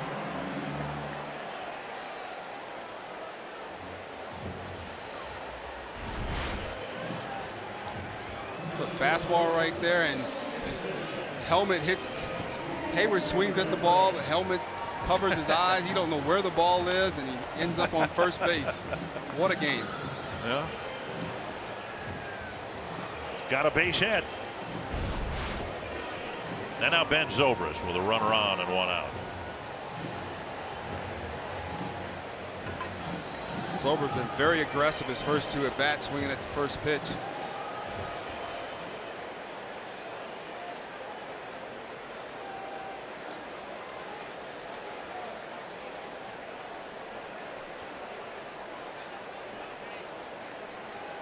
And Zobrist takes another breaking ball for a called strike. But that's aptitude. That's paying attention to what the at-bats are like. You know, and if they're sitting on a fastball, I mean, how boneheaded do you have to be to keep throwing fastballs? Well, you can call the pitchers and the catchers. I mean it's a tag team. It's a tandem. Right. So, and we have guys in there watching the game, and so it's a group effort to say, okay, we're going to start throwing breaking balls first pitch. It's a group effort. Barrios has executed some pitches. He's ahead of Zobrist now, 0-2. But it kind of doesn't have the same effect if he's not throwing them for strikes. Right. He's throwing them for strikes, and that's getting him ahead in the count right there.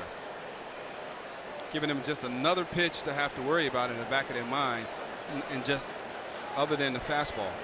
75th pitch on this steamy day for Jose Barrios. Another breaking ball right here.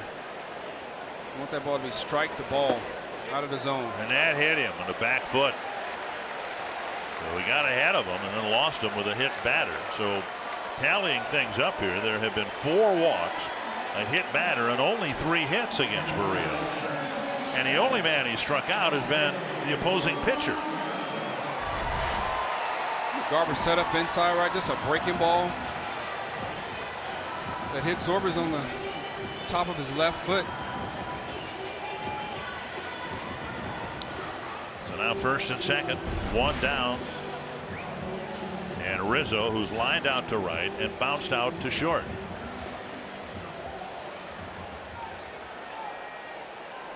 And the tying run is at the plate.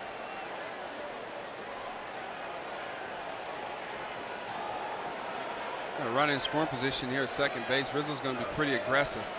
Just can't throw him a fastball right down the middle.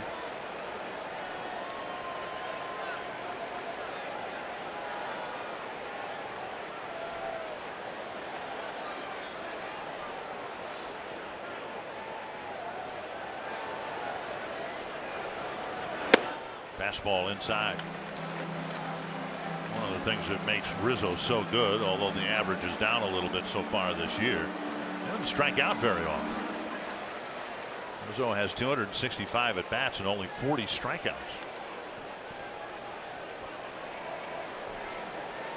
One and 0. So I'm looking for a ground ball double play. 4-6-3 right here. Liner to right, a base hit. Grossman charges. Hayward will check in at third, and now they're loaded up with one out in the fifth.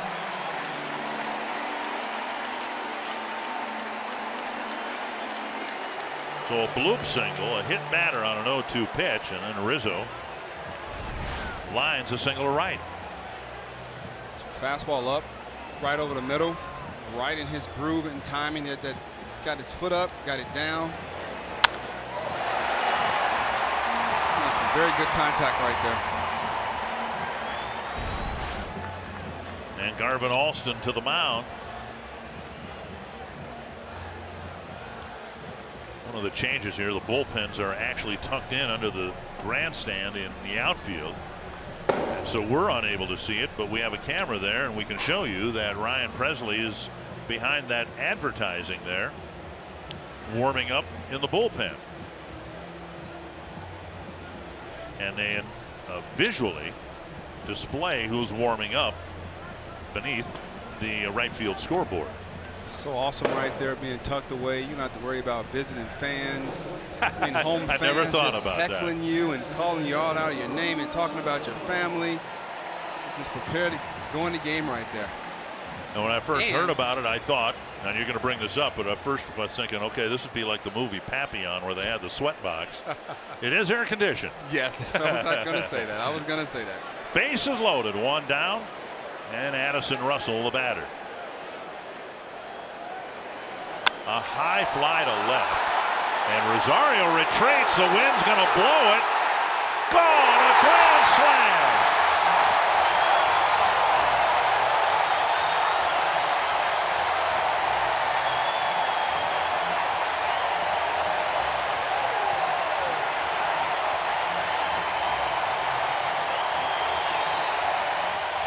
A lazy fly ball, and the wind kept pushing it and pushed it out.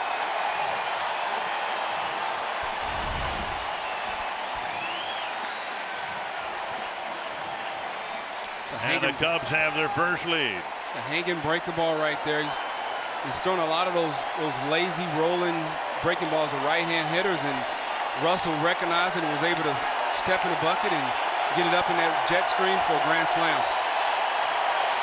Well, Adrianza in the top half of this inning came up with the bases loaded and popped out, but the Cubs shortstop hit a grand slam, and it's 6-5 Chicago, and that'll be the end of the day for Jose Barrios.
Cubs have their first lead, and Ryan Presley will come in with 1 out in the 5th inning. Presley will be asked to get the Twins to the 6th inning, and his spot in the batting order is due up, likely will be pinch hit for. So it was clear that whether it was the weather or not, Barrios was not his sharpest here today. It just seemed uncomfortable the whole 4 innings he was out there. 4.5 innings, just very fidgety like you mentioned earlier, and just never could get a good feel for that breaking ball, especially to the right-hand hitters, and he hung that one right there to Russell when he deposited it into the left field bleachers. Schwarber takes low, ball 1. Frustrating because the Twins gave him a 3-run lead. He gave a couple back on the Hayward home run, and then the Twins got 2 more right away, but out of the ball game, and now hoping that the bullpen can shut down the Cubs. Swing and a miss, 1-1.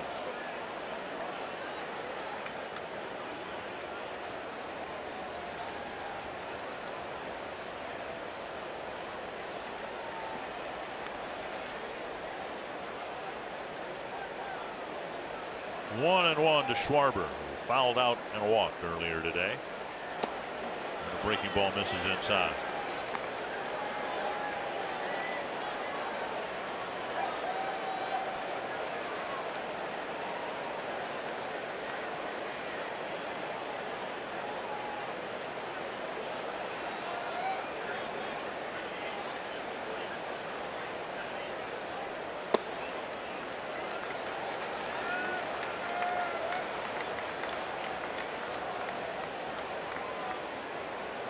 Three and 1 now to Schwarber.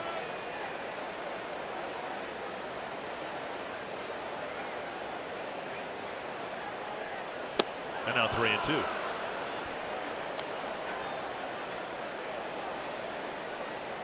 You want to come in a game right here and leave the score right where it is. Give your guys a chance to regain that lead.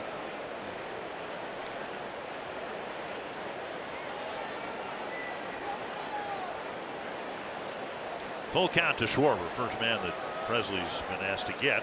Ian Happ will hit next.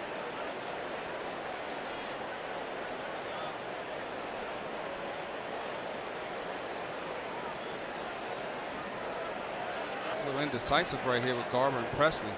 3-2.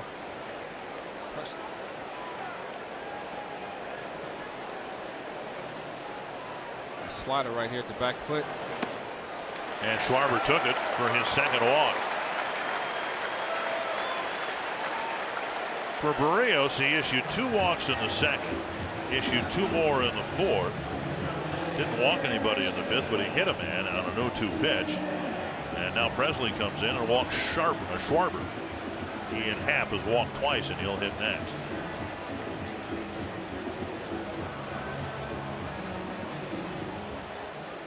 I think one of the things that keeps the bullpen coach up at night and the pitching coach, when you bring a guy in from the bullpen, he walks the leadoff hitter. I mean, but it does happen. It happens, but he can make a pitch right here, and 1 pitch, ground ball, double play. And swing and a strike. Happ had an interesting top half of this inning. Committed an error on a ground ball hit right to him. Went right between his legs without a bad hop or anything. And then he ended up being spiked in the face by Dozier when he dove to tag him out before he was able to reach home plate. Now hitting in the bottom of the inning with the Cubs already on the board 4 times. Swing and a miss. It's a wipeout slider right there from Presley. Strike the ball, not ball the strike, but strike the ball. Very good slider for a swing and a miss, and usually sliders go from right to left. Here's breaking straight down, and Ian Happ just swung right over the top of that pitch. He's going to back that up with another slider, get it in the same spot, and get a punch out right here. Missed low. And Happ just hadn't been swinging at those breaking balls, not in the zone with 2 strikes. Drawn a couple of walks against Barrios.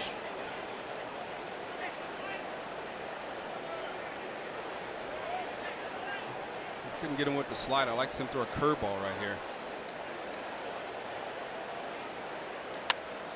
little flare to left. And that drops in front of Rosario. And close play. Dozier wasn't able to catch the one-hop throw. And it's the second bloop hit of the inning. Hayward dropped one in about the same spot when Barrios was on the mound.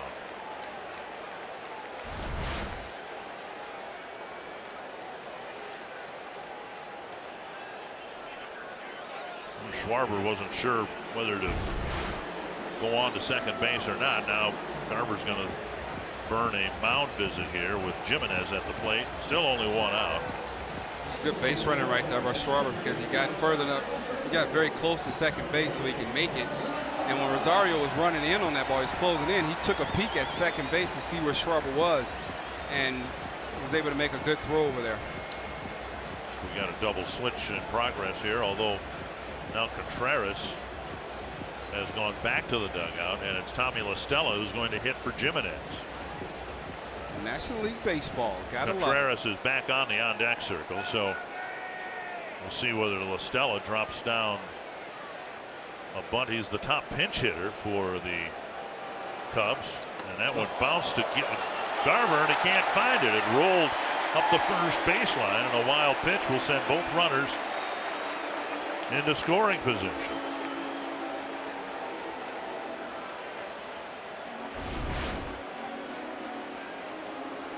Pitch augured well in front of the plate. It rattled off the left shoulder of Garver, then against his mask, and then through the left-handed batter's box. So a wild pitch. Two in scoring position. Now the Twins bring the infield in for La Stella. That wasn't a fastball right there. 44 pinch hitting appearances, 13 hits, 8 runs batted in for La Stella.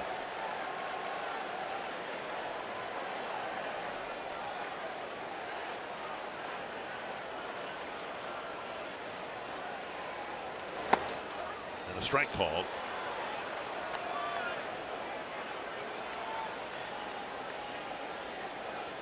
Dozen pitches for Presley, 6 strikes.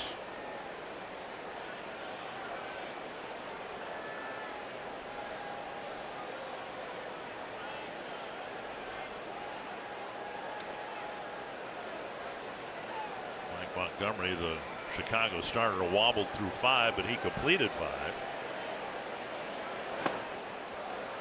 2-1. Barrios unable to complete 5 innings.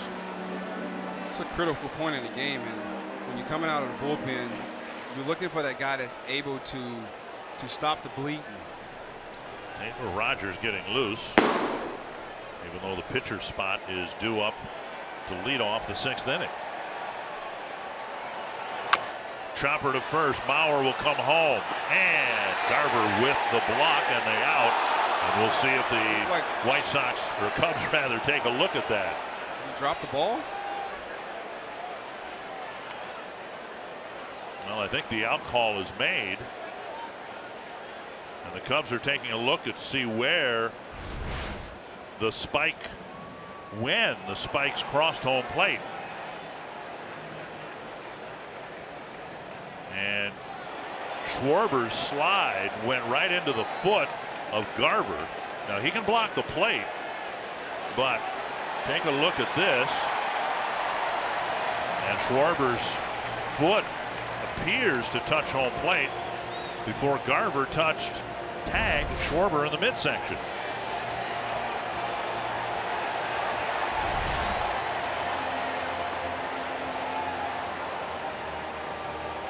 The original call is out.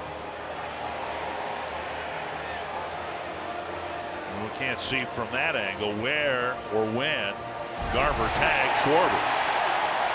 It would appear that Schwarber was safe, but we have been wrong as often as we've been right. And that might be generous. Generous. So with the rule, so if the ball beats him there, Garver can be up the line. Well, you can block the plate with the ball in your possession. You can't block the plate without the ball. Without the ball. And we're about to find out here. Well, it looks like he's safe.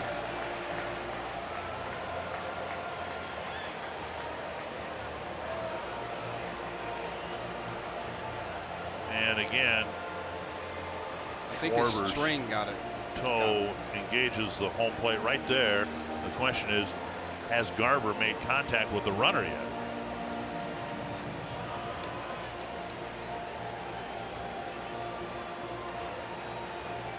See Garver take that drop step, and then they gave him access to the plate. I think he's going to be safe myself. Yeah.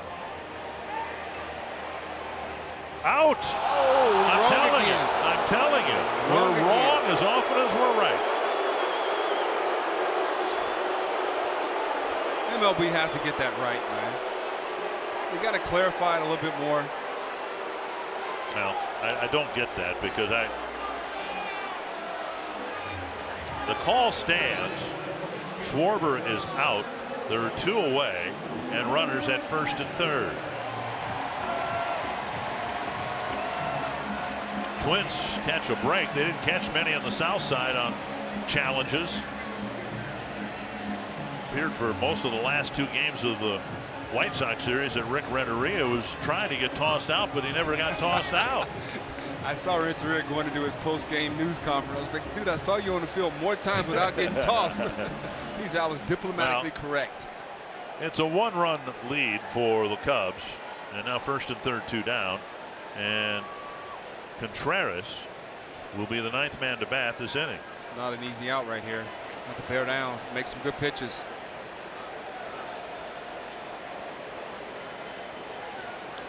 And with all the chaos involved with the replay and all that, we saw Javier Baez right behind Joe Madden getting a congratulatory hug from the manager. So Baez is here and available for duty. Joe Madden using half his bench here in the 5th inning. Both La Stella and Contreras being brought off the bench here. They'll very likely switch spots. Baez on the railing now. Congratulations on a new baby today. 0-2 from Presley to Contreras. Make a good pitch right here.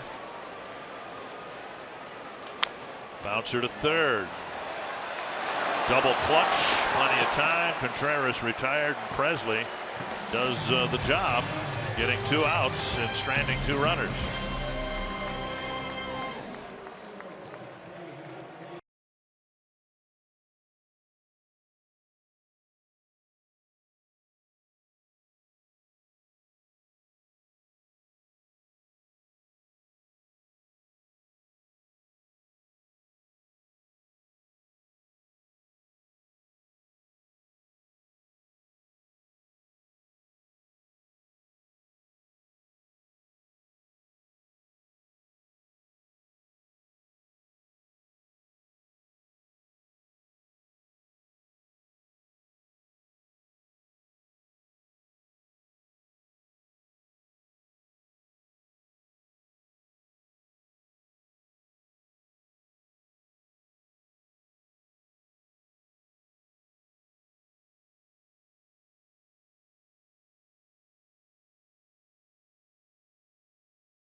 Opportunity to be featured in the Minnesota Lottery Winner Circle during our broadcast and receive $100 in scratch tickets. With the Minnesota Lottery, every day is game day. Well, the game has turned around. The Cubs getting a grand slam from Addison Russell. Now they lead it, but only by a run because of a controversial, highly suspect replay challenge. And Randy Rosario, who very briefly pitched for the Twins last year, came up through the Twins system, was claimed by waivers, and as those numbers would suggest, he's done awfully well for the Cubs. He's done actually very well for the Cubs. 16 games, 19 innings, a 1.89 ERA. When I saw him in spring training in 2016, he had one of the quickest arms that I had seen on a young man, and it was very impressive. Wasn't able to put it together here with the Twins. Sometimes they say that, you know, a change of address is best for some guys, and it seems to be that's the case for Rosario.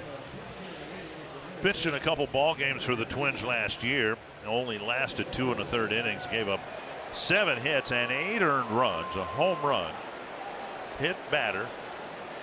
And so now he'll face Logan Morrison, who will hit in the pitcher spot. Morrison hit a home run yesterday on the south side of Chicago, and they'll gladly take another one from him here on the north side. Now, you've just had a mound visit with Rosario and Contreras. Here's what happened yesterday after that marathon at bat, 14 pitches, with Odorizzi finally retiring the batter, and then on the very next pitch, Morrison did that. And he takes outside, ball 1. I remember Rosario being 93 to 96, 97 with a very good slider.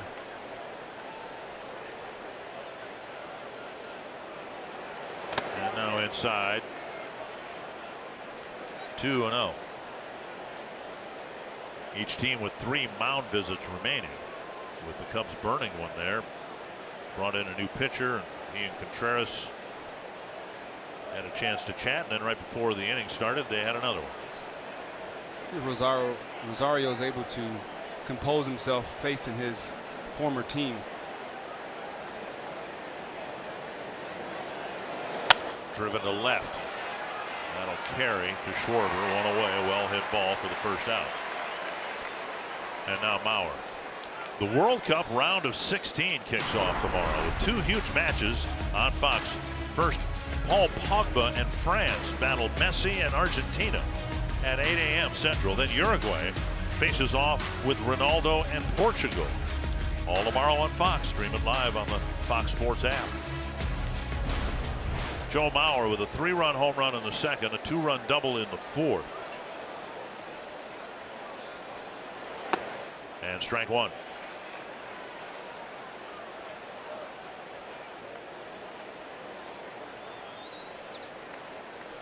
A lot of people predicted a high-scoring game here today, and we might be well on our way to one. It's 6-5 in the middle innings. Don't dare believe that this is going to be the final score. There will be some more runs scored in this game.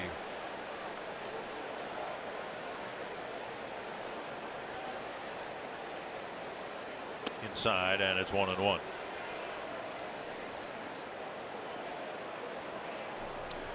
Matt McGill, Zach Duke getting loose. Twins will have a new pitcher for the bottom of the 6th, with Presley in his spot in the batting order, subbed by Logan Morrison. Tapper, that's up the line, and it stays fair, and Rosario throws him out.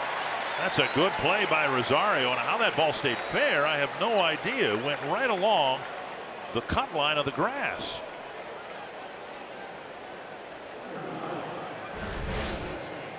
And doesn't this ball 99 times out of 100 go foul? Well, it should, but you would think like the left-hand pitcher has to get around that ball and turn his back to make that throw. It's a much easier play for a right-hand pitcher, and he was able to do that and still make a very good throw to Rizzo at first base. 2 down, and now Escobar. Lifted to right field, and Hayward drifting back, and the wind played tricks with that ball. No, I don't think we're done scoring here yet. Hayward made the catch, and Rosario had a quick 6th inning.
Save big money on all your home improvement needs at Menards.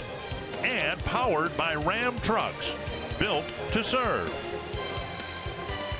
Well, we mentioned that the new bullpen areas behind the walls are air conditioned. Not so for the area behind the scoreboard. You can see they've opened up some extra ventilation holes there to try to treat the people who are in charge of the scoreboard humanely on a very hot and steamy day. First pitch, we had a heat index of 106. Matt McGill will come in and pitch to the top of the Chicago batting order. Now the Cubs batted around, if that's what you call it when you send 9 men to the plate. They sent 9 men to the plate, 4 scored, and the Cubs have a 1-run lead. This guy's been a wonderful addition to the Twins pitching staff. And he'll be asked here, one would think, to pitch at least a couple of innings. Almora the batter. And outside ball 1. Speaking of that scoreboard, it's pretty hot in there, I guarantee it. Very hot. Small space. On the ground toward the hole, and Adrianza just gloves it. Almora's aboard with a leadoff single. Join the Twins season ticket holder family today and get the best seats at the best price and be instantly enrolled in our Sweet Spot benefits and rewards program. Benefits include a 10% discount on food, beverage, and merchandise, early entry on select dates to watch Twins batting practice, and a lot more. Visit twinsbaseball.com/season tickets to learn more. 41,492, and a lot of them transplanted upper Midwesterners here for this weekend series, hoping the Twins can come back and win the opener. Here's Hayward, blooped a single in the 4-run 5th, clobbered a 2-run home run in the 3rd.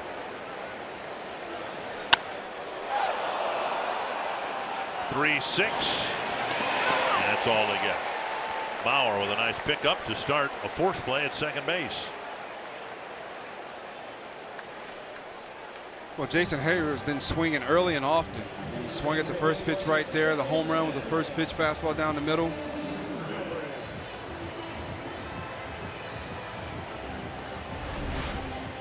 It's a high fastball, a little in. One hopper to Mauer right there. He turns to make a great throw over to Adrianza. But Hayward runs pretty well and safe down the line.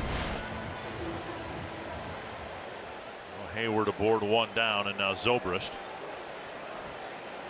McGill actually got scored upon in his last 2 outings, including 3 runs in his most recent outing against the Rangers. And that was 6 days ago.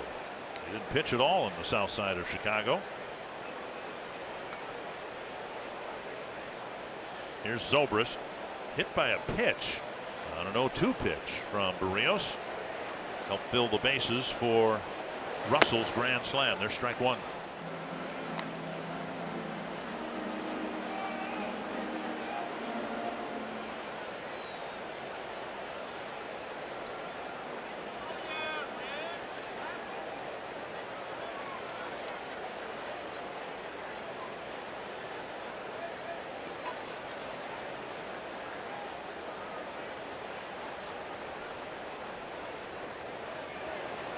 Outside, a ball, 1-1.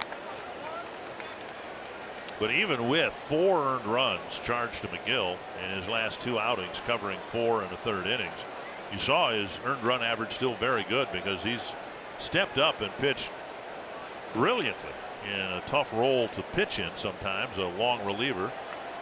But he's been really, really good at it, hoping for a good outing here at Wrigley Field. And Hayward might have been caught leaning, but he gets back safely.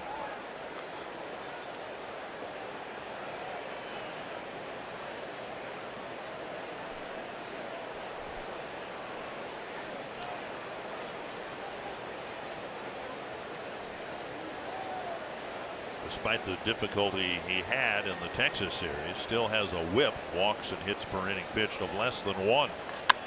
Lifted to right and deep. Going back is Grossman, and it is gone. Zobrist with a 2-run home run. The Cubs open up a 3-run lead.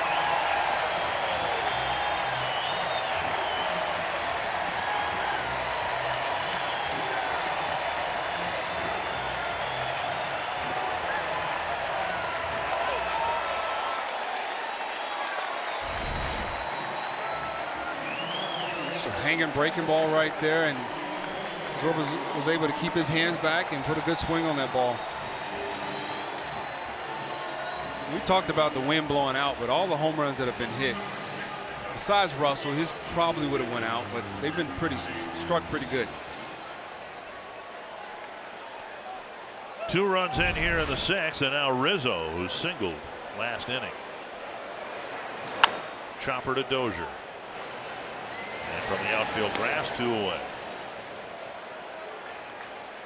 And that'll bring up Russell. Russell just got a hanging breaking ball in the inner half of the plate. And only because I saw the home run hit on TV this morning.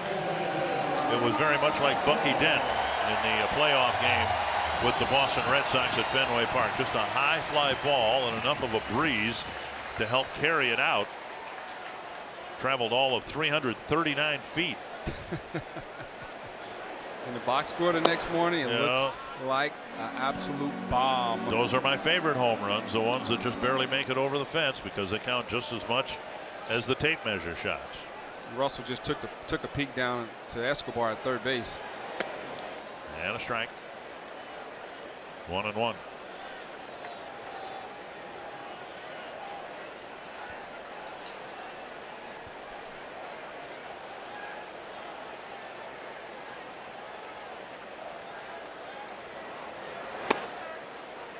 Just off the plate, 2-1.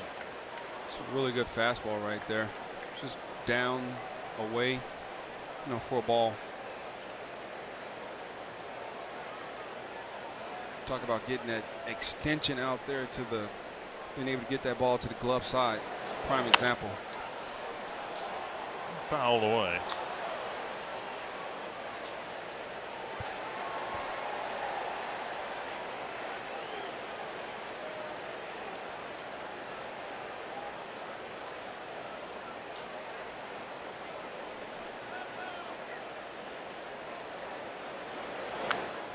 I don't know if he's pitched here or not. Didn't get a chance to talk with him before the game, but he did pitch in 6 games for the Dodgers in 2013, 6 starts, and 5 relief appearances for the Reds 2 years ago.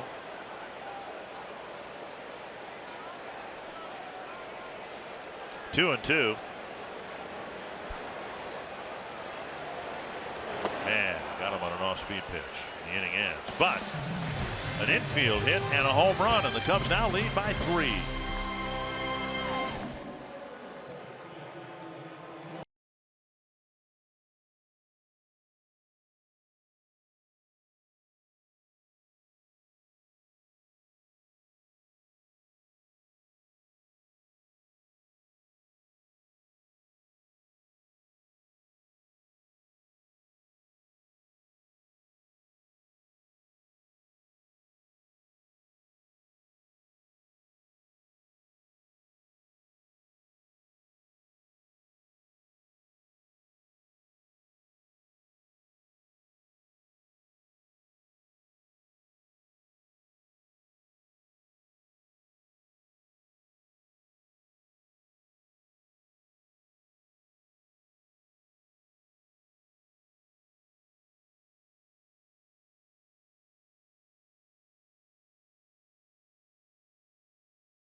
Home run, double, another 2 RBIs, 5 RBIs, all the RBIs for the day. Addison Russell's grand slam gave his team a 6-5 lead.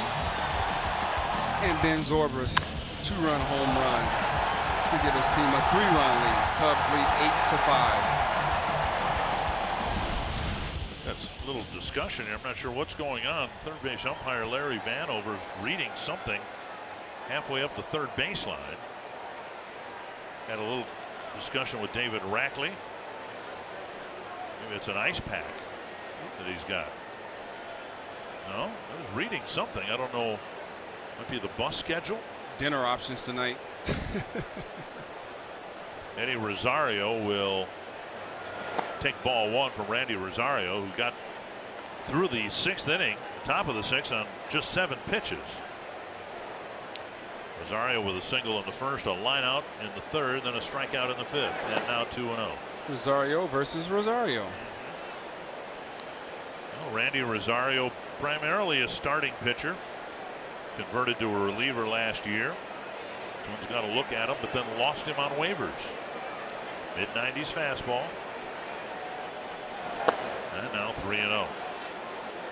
He had Tommy John in 2015, if I'm not mistaken. But he's bounced back pretty good. He always says, you know, it takes a year and then another year to get back to where you were before. And from his numbers and the way he's thrown since he's been here in Chicago, he's back to where he was before. A 4-pitch walk will put Rosario aboard. The Twins are hoping to put some people on base and get something hit hard up in the air. The 2018 Camping World MLB All-Star ballot is now open and exclusively online. Make sure that Eddie Rosario gets a shot at going to the All-Star game representing the Twins. Eduardo Escobar too. Vote at twinsbaseball.com/vote up to 35 times a day. Catch all the excitement of the 89th MLB All-Star Game July 17th live on Fox. Rosario walks the leadoff man in the 7th, and he's done for the day.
Here at the ballpark, but another unique feature at Wrigley Field is the fair foul poles, where "Hey Hey" is written on the poles. That's honoring Cubs legendary broadcaster Jack Brickhouse.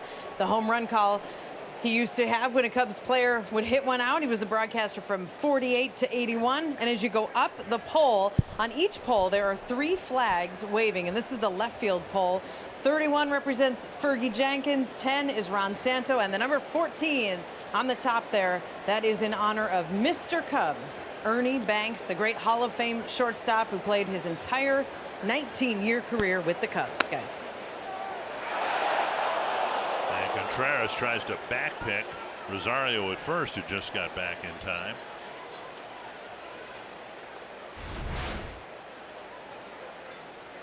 Pitches outside and from his knees. Rosario gets back.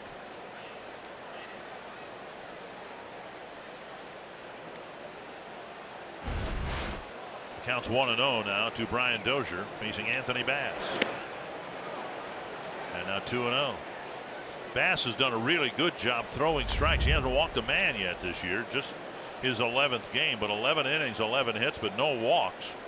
And if you do that, keep the ball in the ballpark, and he's done that too, you're going to stick around for a while. No walks, not a lot of hits, means not a lot of base runners. Bounced wide of third, and it's 2-1. Those are maybe the worst hands we've seen here. What in the world happened on that one? Good God, and he eats with those hands. And spills a lot too.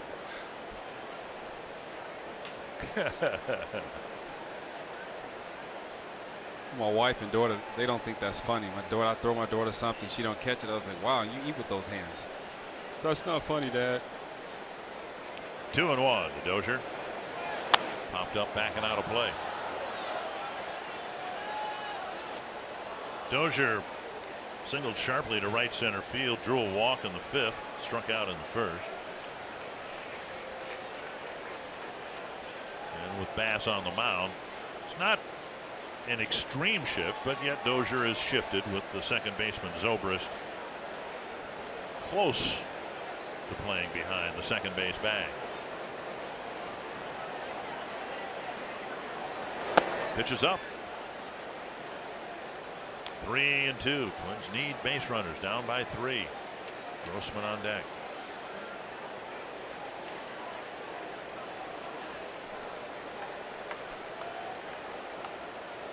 I'd love to see Dozier swing at a really good pitch right here, make some good contact, or take a walk. First and second, no outs. Start something good going. Foul tip. It bat's still alive. It's just an interesting thing how things have changed for the last 2 years. When Brian was hitting all the home runs, teams hesitated throwing the pitch up there. Now they're doing it and getting away with it. I mean, that pitch 2 years ago, he might very well have hit a home run with it, but he's just not been able to handle that pitch as well as he did a couple years ago. And now teams are going up there on purpose. Well, yes, he definitely hadn't made the contact that in that area of the strike zone that he's capable of, but hopefully he's making some adjustments and doing batting practice, and he's going to get back to that real soon, because he can get hot, and he can get to, when he starts to get to that pitch, he can do some real damage up there, and that'll take a lot of pressure off some of the other guys in the lineup like Rosario and Mauer and Escobar. Another 93-mile-per-hour fastball, belt high right down the middle, and he fouled it back. Well, I'll take a foul it back as opposed to swinging straight through it. Right.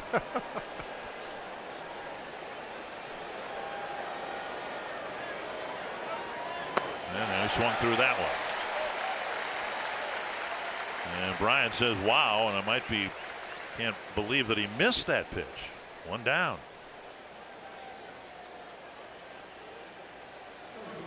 Take a look at the last few pitches that Brian just used to punish. 95, 94, 95, 93, and then 93. Bass strikes him out, and now Robbie Grossman. And true to form, Bass didn't walk him after falling behind. And now Grossman takes up and away.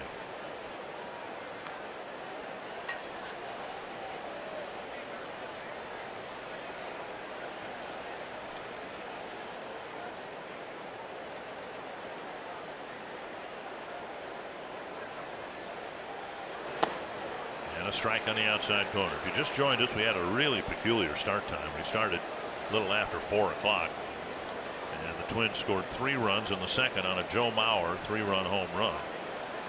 Cubs got a couple, and then the Twins got 2 more on a 2-run double by Mauer in the 4th. Since then, it's been all Chicago, and they lead by 3. And the count goes to 2-1 on Grossman. We got to give the Cubs hitters a little credit, because they, when our pitchers did get to 2 strikes, they didn't chase. They didn't swing at balls that wasn't strikes, and they worked a couple walks and worked themselves in a couple base hits and home runs out of the situation. Another 3-ball count with Kepler on deck.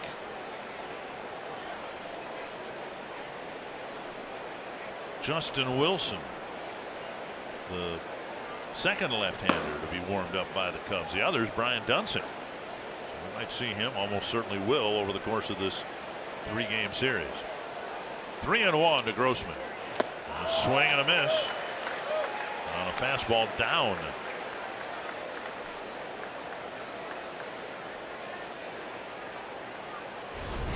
You know, it's 3-1 right there. Made up his mind he was going to swing at it, and not a good pitch right there, but he still in the count, 3-2, still in his favor. Got to get a chance to put a good swing on something right here. Back up the middle, base hit, ball 4.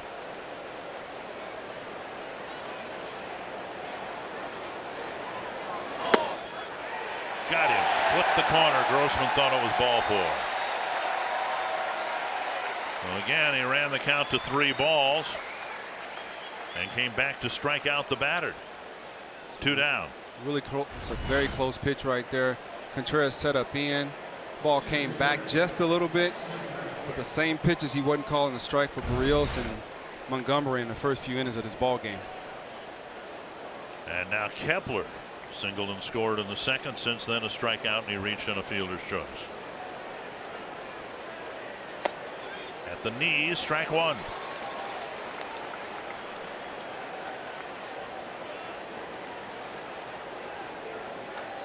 Kepler didn't start the ball game yesterday. Still got a couple of base hits. Checked his swing 1-1.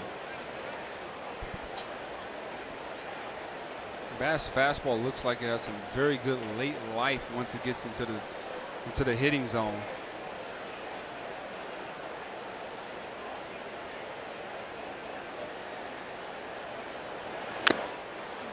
Well, if you watched the Cubs of the Lee Smith era, you probably remember Rick Sutcliffe, who was a starter. Yes.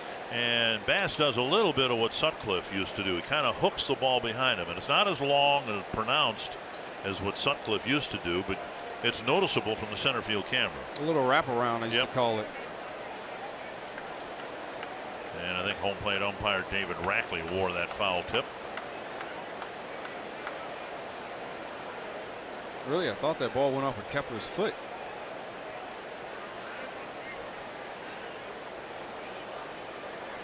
Twins trying to get back in the game here. The 5 runs they've scored were all scored on 2-out hits. See if Kepler can provide one here in the 7th.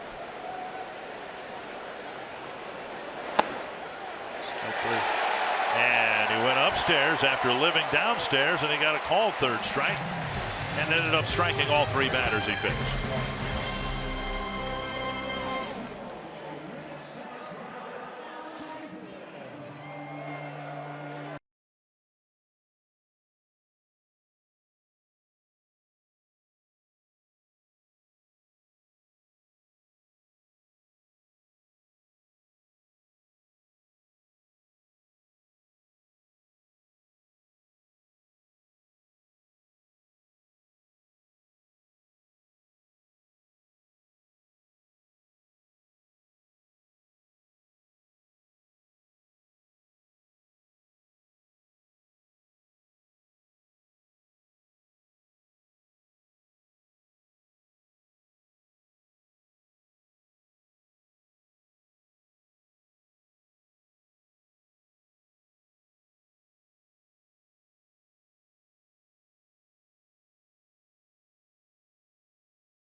Very nicely done. That's your first one of this year. And happy to have LaTroy Hawkins in the booth for this series and the Milwaukee series. McGill will pitch to the Cubs in the 7th. And of course, the 7th inning stretch. We had the singing of Take Me Out to the Ball Game. And I told you before that one of my great thrills in doing my job happened 21 years ago. The first year the Twins came here for interleague play, Harry Carey was still broadcasting. And to be in the booth next to Harry as he stood up and led the entire assemblage here at Wrigley Field and take me out to the ball game with everyone in the ballpark looking at him. To this day makes the hair stand up on my forearms. I mean, it was just such a wonderful, special thing to be here at the ballpark and see that. And they still make a big event out of take me out to the ball game here during the 7th inning stretch. Well, that means if they were looking at Harry and they were looking from the right field line, they were looking at you too. They were completely ignoring me. I can promise you that. Hey, I had another big thrill today. I was trying to get on the bus today to get on. Sorry about that, but just 2 pitches right here to Schwarber that he's called. He punched the Twins players out on. You just call them balls for Schwarber. Let's go. 3-1 to Schwarber, then Happ.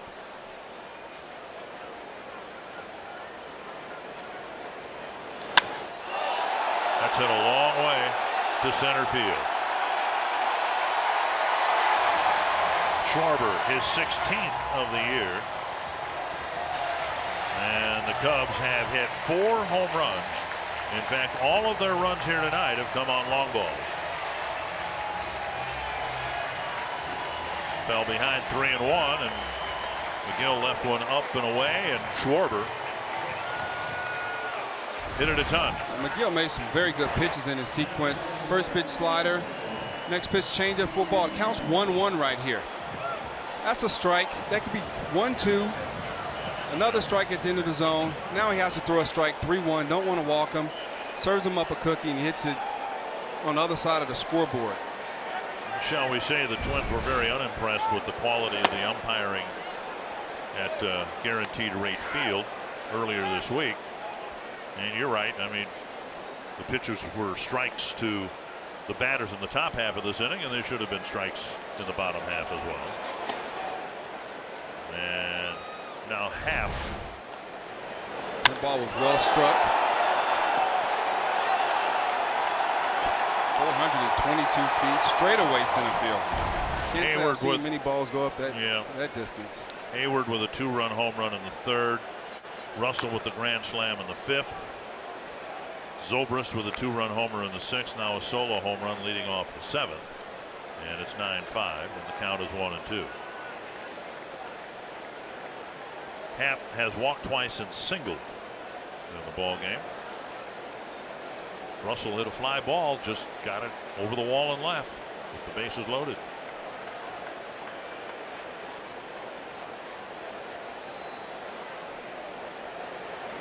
Now missing inside.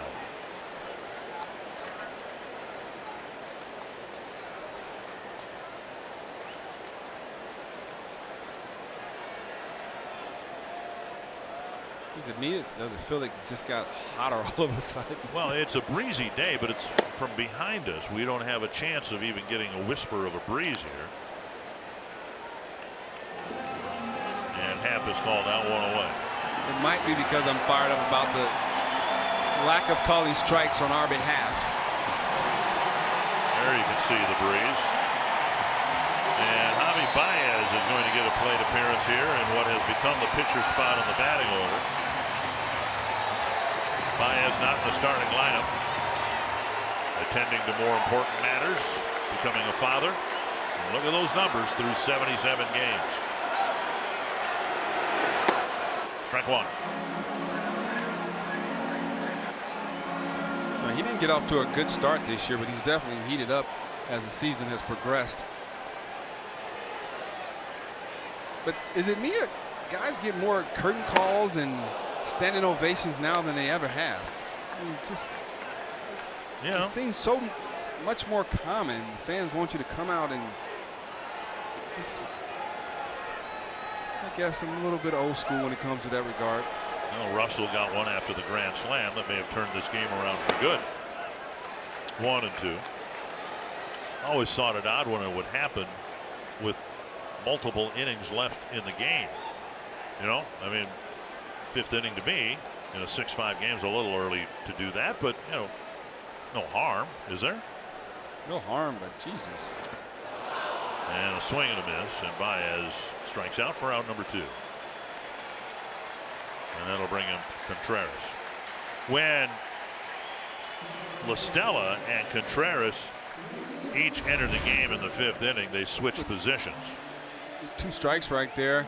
Everyone knows that Javi Baez is a very free swinger, and you don't have to throw him a strike with 2 strikes. It's a nasty breaking ball from McGill right there for the punch out.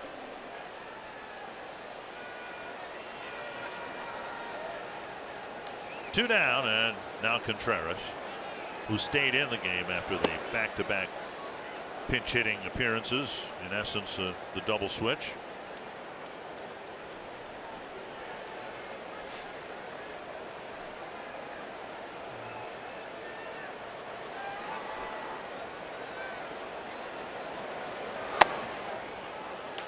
And a strike. Someone told me before the game today this would be a 12-10 game. And we might be on our way, but the Twins need to get the bats going again. See if they can get somebody other than Joe Mauer to drive in some runs here today. 1-1. It's a very good breaking ball when you see a hitter take a swing like that. Slider just moving away, wiffle ball action. Just really, really tough. Seeing the ball out his hand, and he starts in one place and takes a left-hand turn like that breaking ball.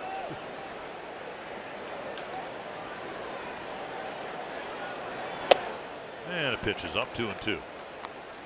Third straight outing now where McGill's given up a run.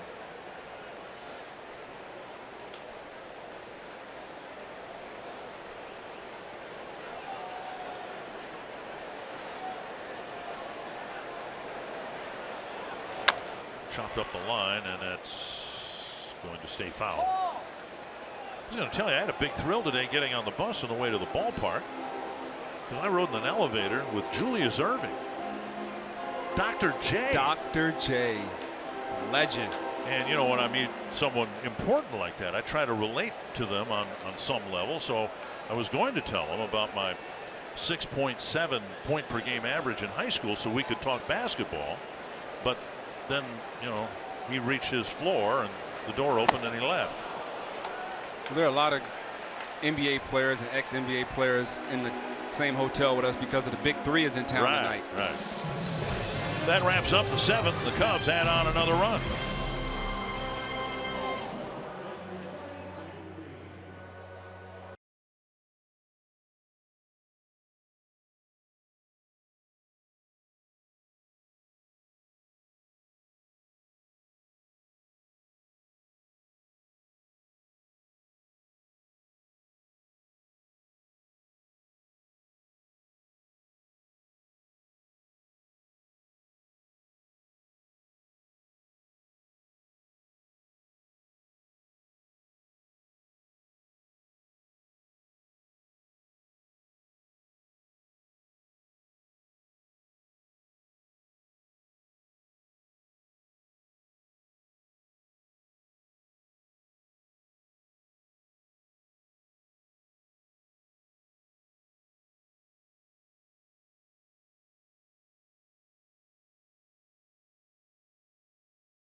One of the reasons is Trout's had to DH. I don't know if he's back in center field or not, but the Angels have fallen back to 500 at 41 and 41. Ben Zobrist moves out to left field, and Baez stays in and takes over at second base. Mitch Garver will hit here, leading off the 8th inning against Pedro Strop. Pedro Strop coming in the game 33rd time, 7 holds, ERA at 2.84, 31 punch-outs, 13 walks. Very good slider, good fastball. He's going to come right at the hitters. Hopefully we can get a couple guys on and get us a big fly. Garver had a couple of hits and a couple of runs scored, and then the Cubs intentionally walked him in front of Adrianza. And the way the top of the 5th ended and the start of the bottom of the 5th began, that kind of swung the game around. The Twins had a chance to maybe break the game open there. Adrianza was up with the bases loaded and 2 out. He ended up popping up. And then the Cubs loaded the bases and got the big fly off the bat of their shortstop, Addison Russell. There's a strike, and it's 0-2. Strop started Garber off with 2 back-to-back breaking balls to put Garber in the hole at 0-2.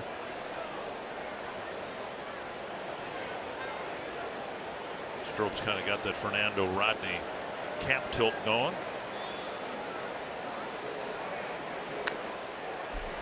And foul. Strop with the quick pitch slider. I like it. Didn't come set, just went straight to the. I got his sign and went straight to the hitter. Twins saw Strop years ago, and he broke in with Texas and spent parts of 3 years with the Orioles. But a really good pickup by the Cubs. Very consistent and very durable. 60-some outings every year, and now lifted towards right center field. And Hayward comes over to make the catch, 1 away. Garver retired, and that'll bring up Adrianza. With Jake Cave ready to hit in the pitcher spot.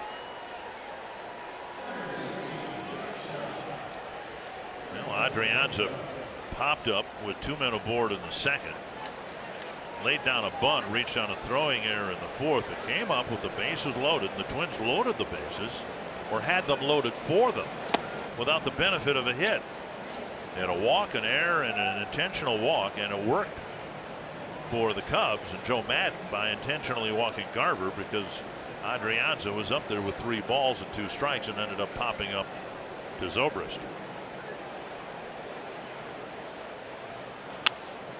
And picked off the ground before it hit the ground. A line drive to Rizzo for out number 2, and that'll bring up Jake Cave.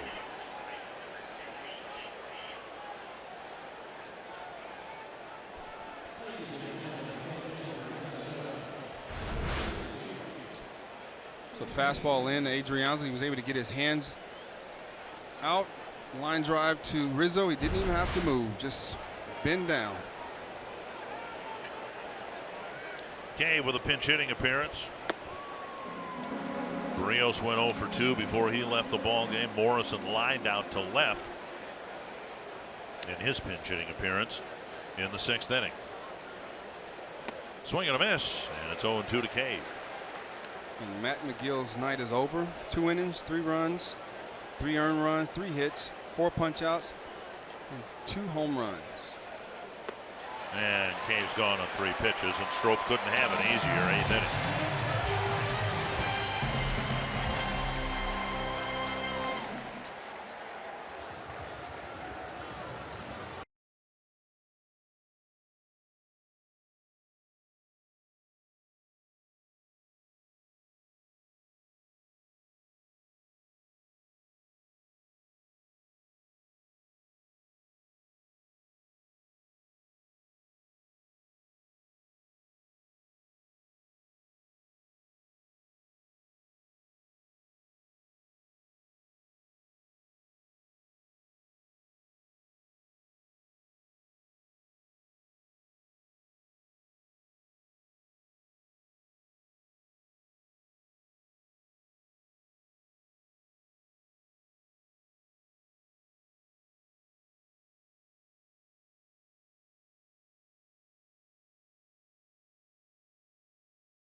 Mauer started out really hot, driving in 5 runs in the first couple of innings, but then the Cubs have scored 7 unanswered runs, I should say, and Matt Belisle will pitch the bottom of the 8th.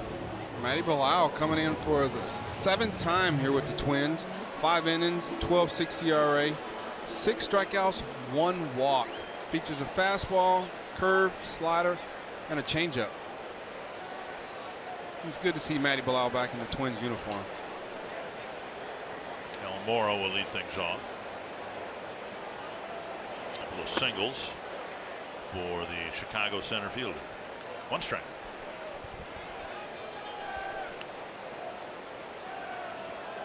Those first 5 guys in that Cubs lineup, Almora, Hayward, Zorbas, Rizzo, and Russell, they're swinging at they're letting it loose on that first pitch. They've scored 8 of the 9 runs. Fair by a foot. Almora will round first and dig for second, and he's in with a stand-up double.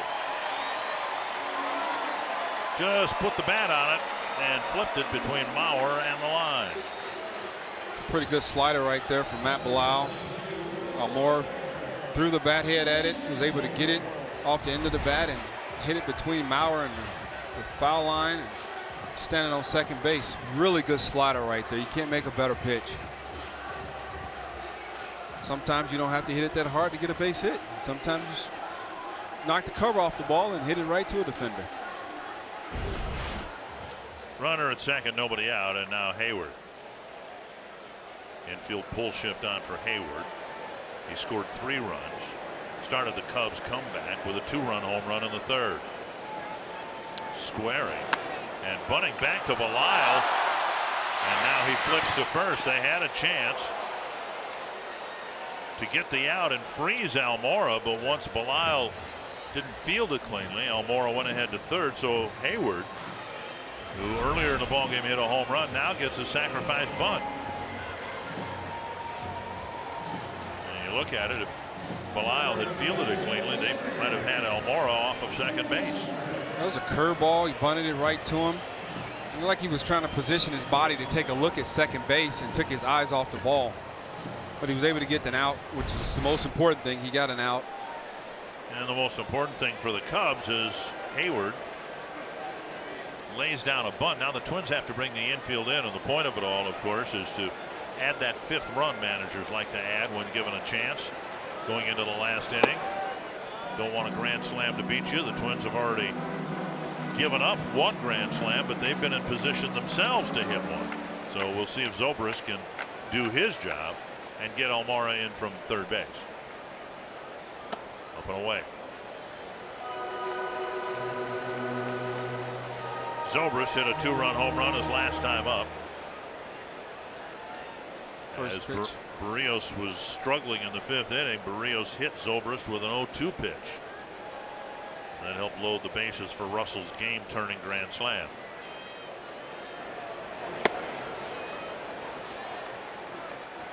And now 3-0. Rizzo on deck.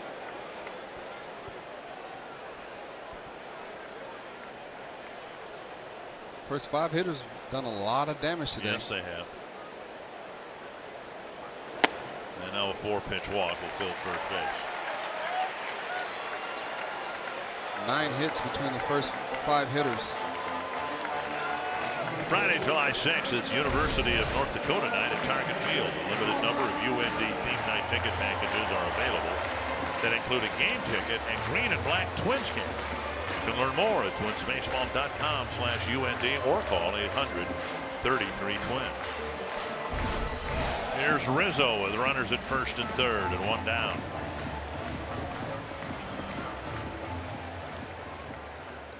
Rizzo 1 for 4. He scored a run. He's yet to drive 1 in today.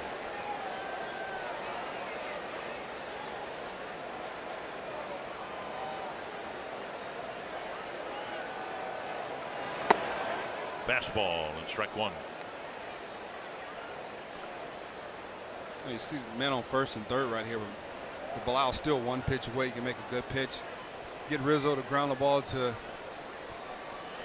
Dozier over close to first base. Turn 2. Down and in 1-1.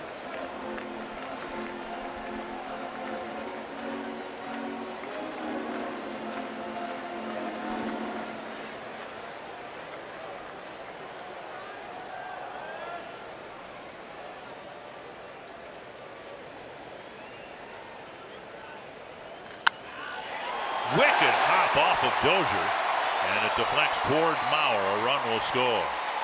A bullet off the chest of the second baseman. They got him on the left upper torso. Dozier has that look in his face like he just wanted to scream.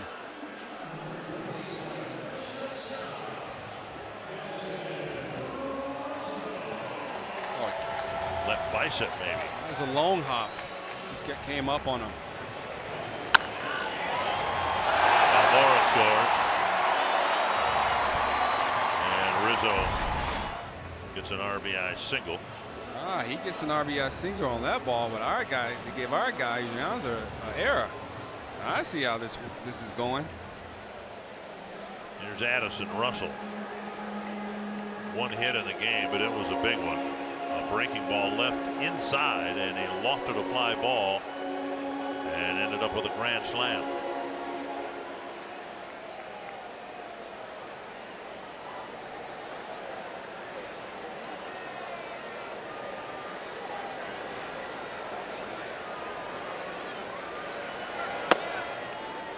And strike one.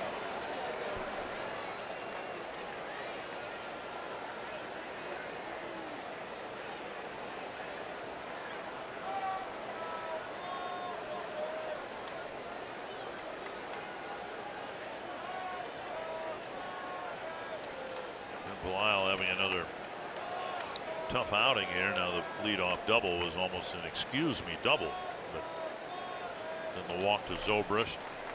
Rizzo with a top spin rocket. Weak pop up here. And Mauer comes in. Infield fly rules called. 2 down.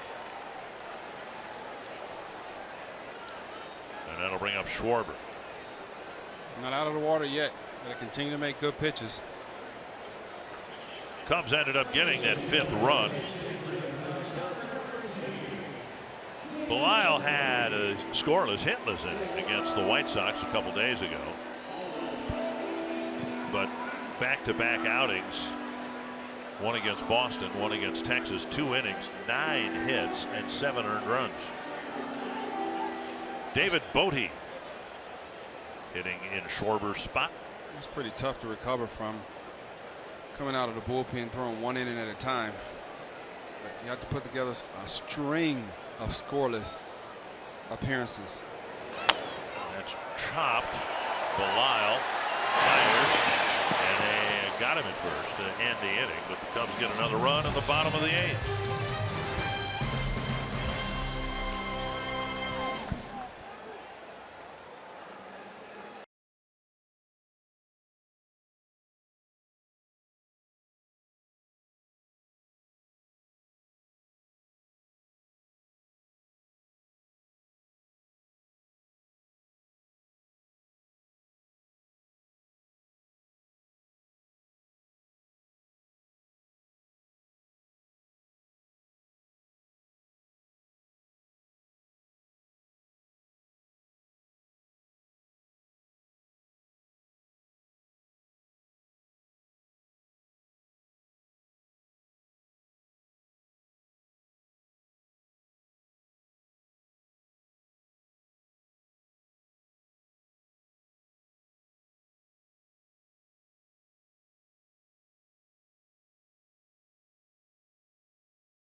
The Twins had a couple of 3-run leads, but now the Cubs lead by 5 as we go to the 9th inning. Justin Wilson will come out of the Cub bullpen to pitch to the Twins top of the order in the 9th. It'll be Mauer, Escobar, and Rosario. And the Twins need a whole bunch more after that. Justin Wilson coming on for his 34th appearance, 5 holds, 3.06 ERA, 24 base on balls, 45 strikeouts. He will walk you. We have to be patient, need runners on base, and hopefully we can get some big hits with runners in scoring position.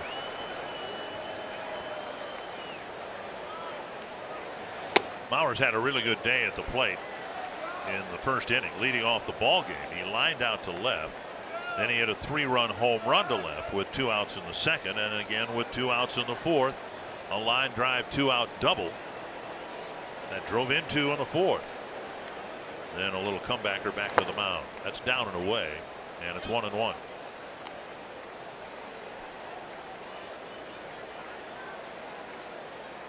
Hopefully this is an indication that he's starting to get locked in, and we can see a lot more of that.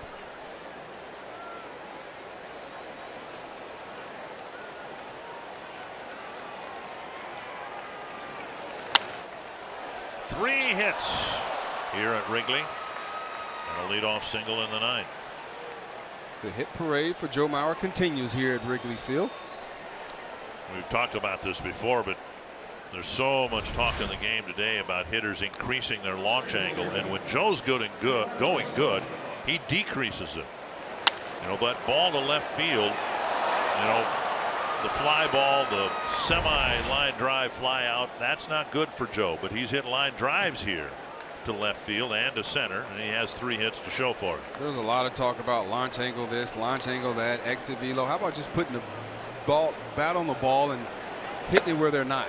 Well, see, of the 2 stats you mentioned, exit velocity to me is far more important than launch angle, because that means you're hitting a ball hard someplace. Yeah, but you can be hitting it hard someplace and right at where somebody else is standing. Right, but you hit it hard. You hit it hard enough times, things should even out over 500, 550 at bats. Launch angle, I mean, if anything, Logan Morrison probably has increased his launch angle this year, but that's because of the pop-ups and fly balls, right? That's not good. See the ball, hit the ball hard as you can. Yeah, there you go. See the ball, hit the ball hard as you can. 1-1 to Escobar. On the ground, 5, 4, 3, a double play. Baez turns it about as well as anybody at second base. 2 away.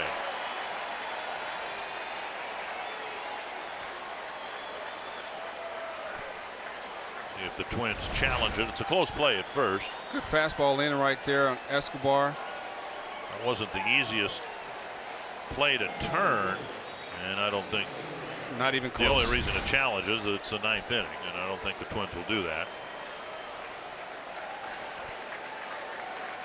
Happ's throw was 2 feet over his head, but he was able to catch it and still deliver a good throw to first.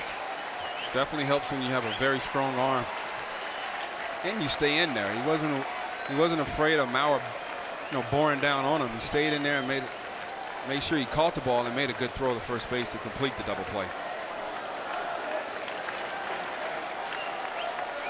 Rosario with a single and a walk in 4 plate appearances.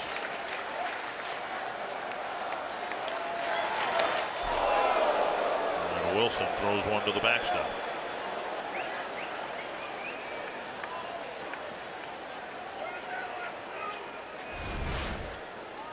Fastball up right there, just got away from him.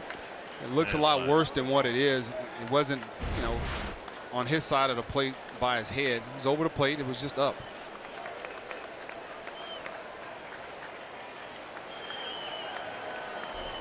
And a drive to right and that ball will one-hop the wall. It comes out of the ivy, and Rosario has a double, his 2nd hit of the ball game. Also has a line out back in the 3rd. Rosario continues to hit line drives. He just does such a great job of staying in there on some very tough lefties. I mean, he's fearless up there. And it has to be tough, and I think we've seen it wear a little bit on Eduardo Escobar lately to continue to be the only guy or guys consistently hitting in a lineup. And yet Rosario, a couple hits again tonight, 3 line drives.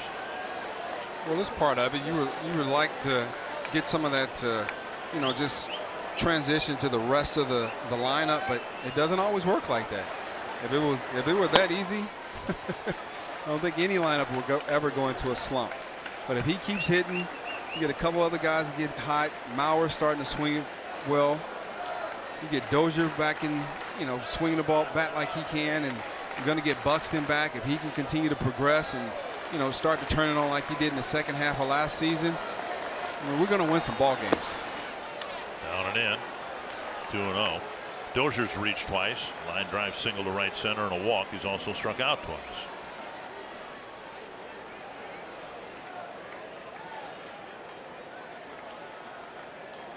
It's a joy to watch that man swing the bat. It's been a disappointing year so far for the Twins, but I love watching Eddie Rosario swing the bat. And now inside to Dozier. It's 3-0. Robbie Grossman on deck. Let's hope he can represent us in the All-Star game this year, Mr. Eddie Rosario.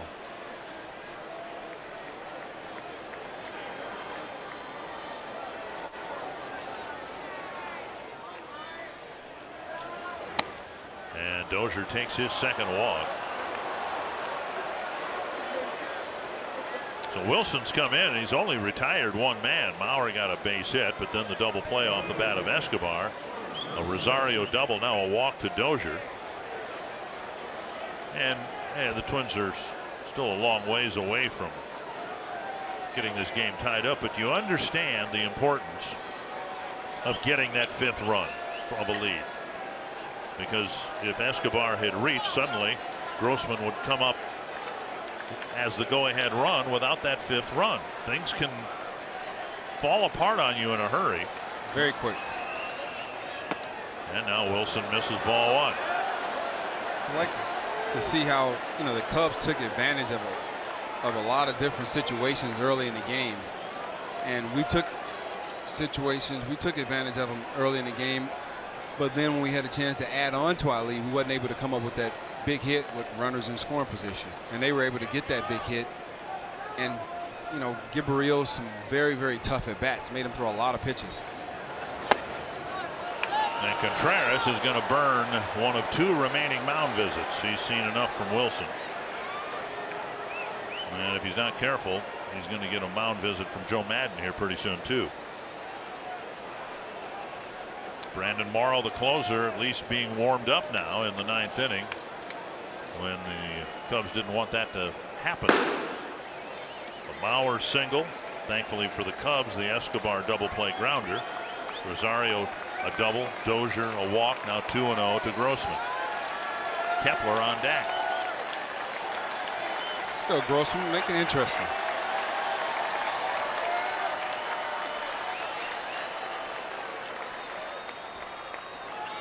And there's a strike.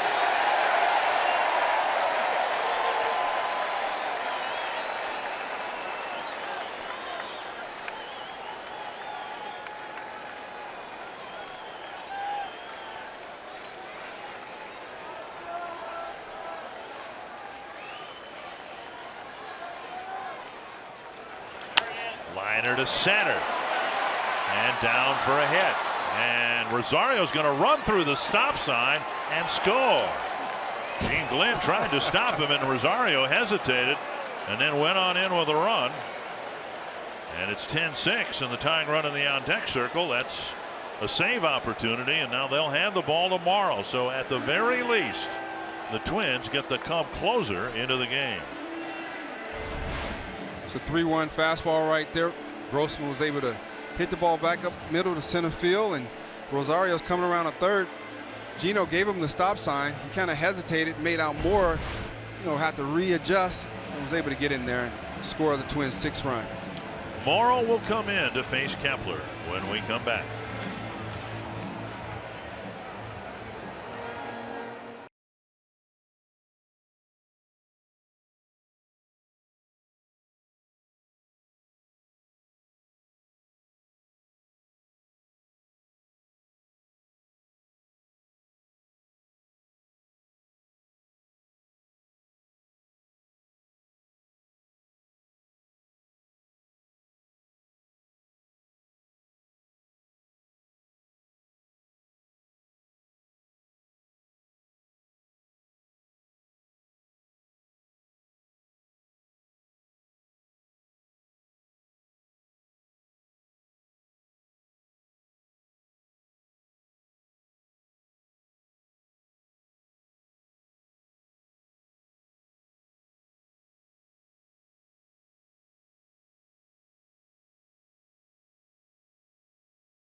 Single, a double, a walk, a single, but unfortunately in the middle of all that, a ground ball double play. And now Morrow will come in with the tying run on deck, meaning he'll have not an easy save, but it's a save situation with the Cubs still comfortably in front.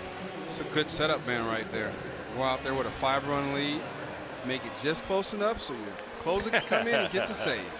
So you're saying if Morrow gets the save here, he owes Wilson a dinner. Kepler, exactly.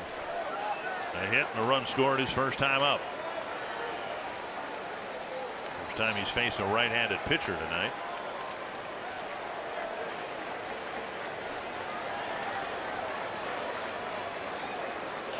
First pitch. And Morrow has the easiest save you can get. And the Cubs win the opener 10-6.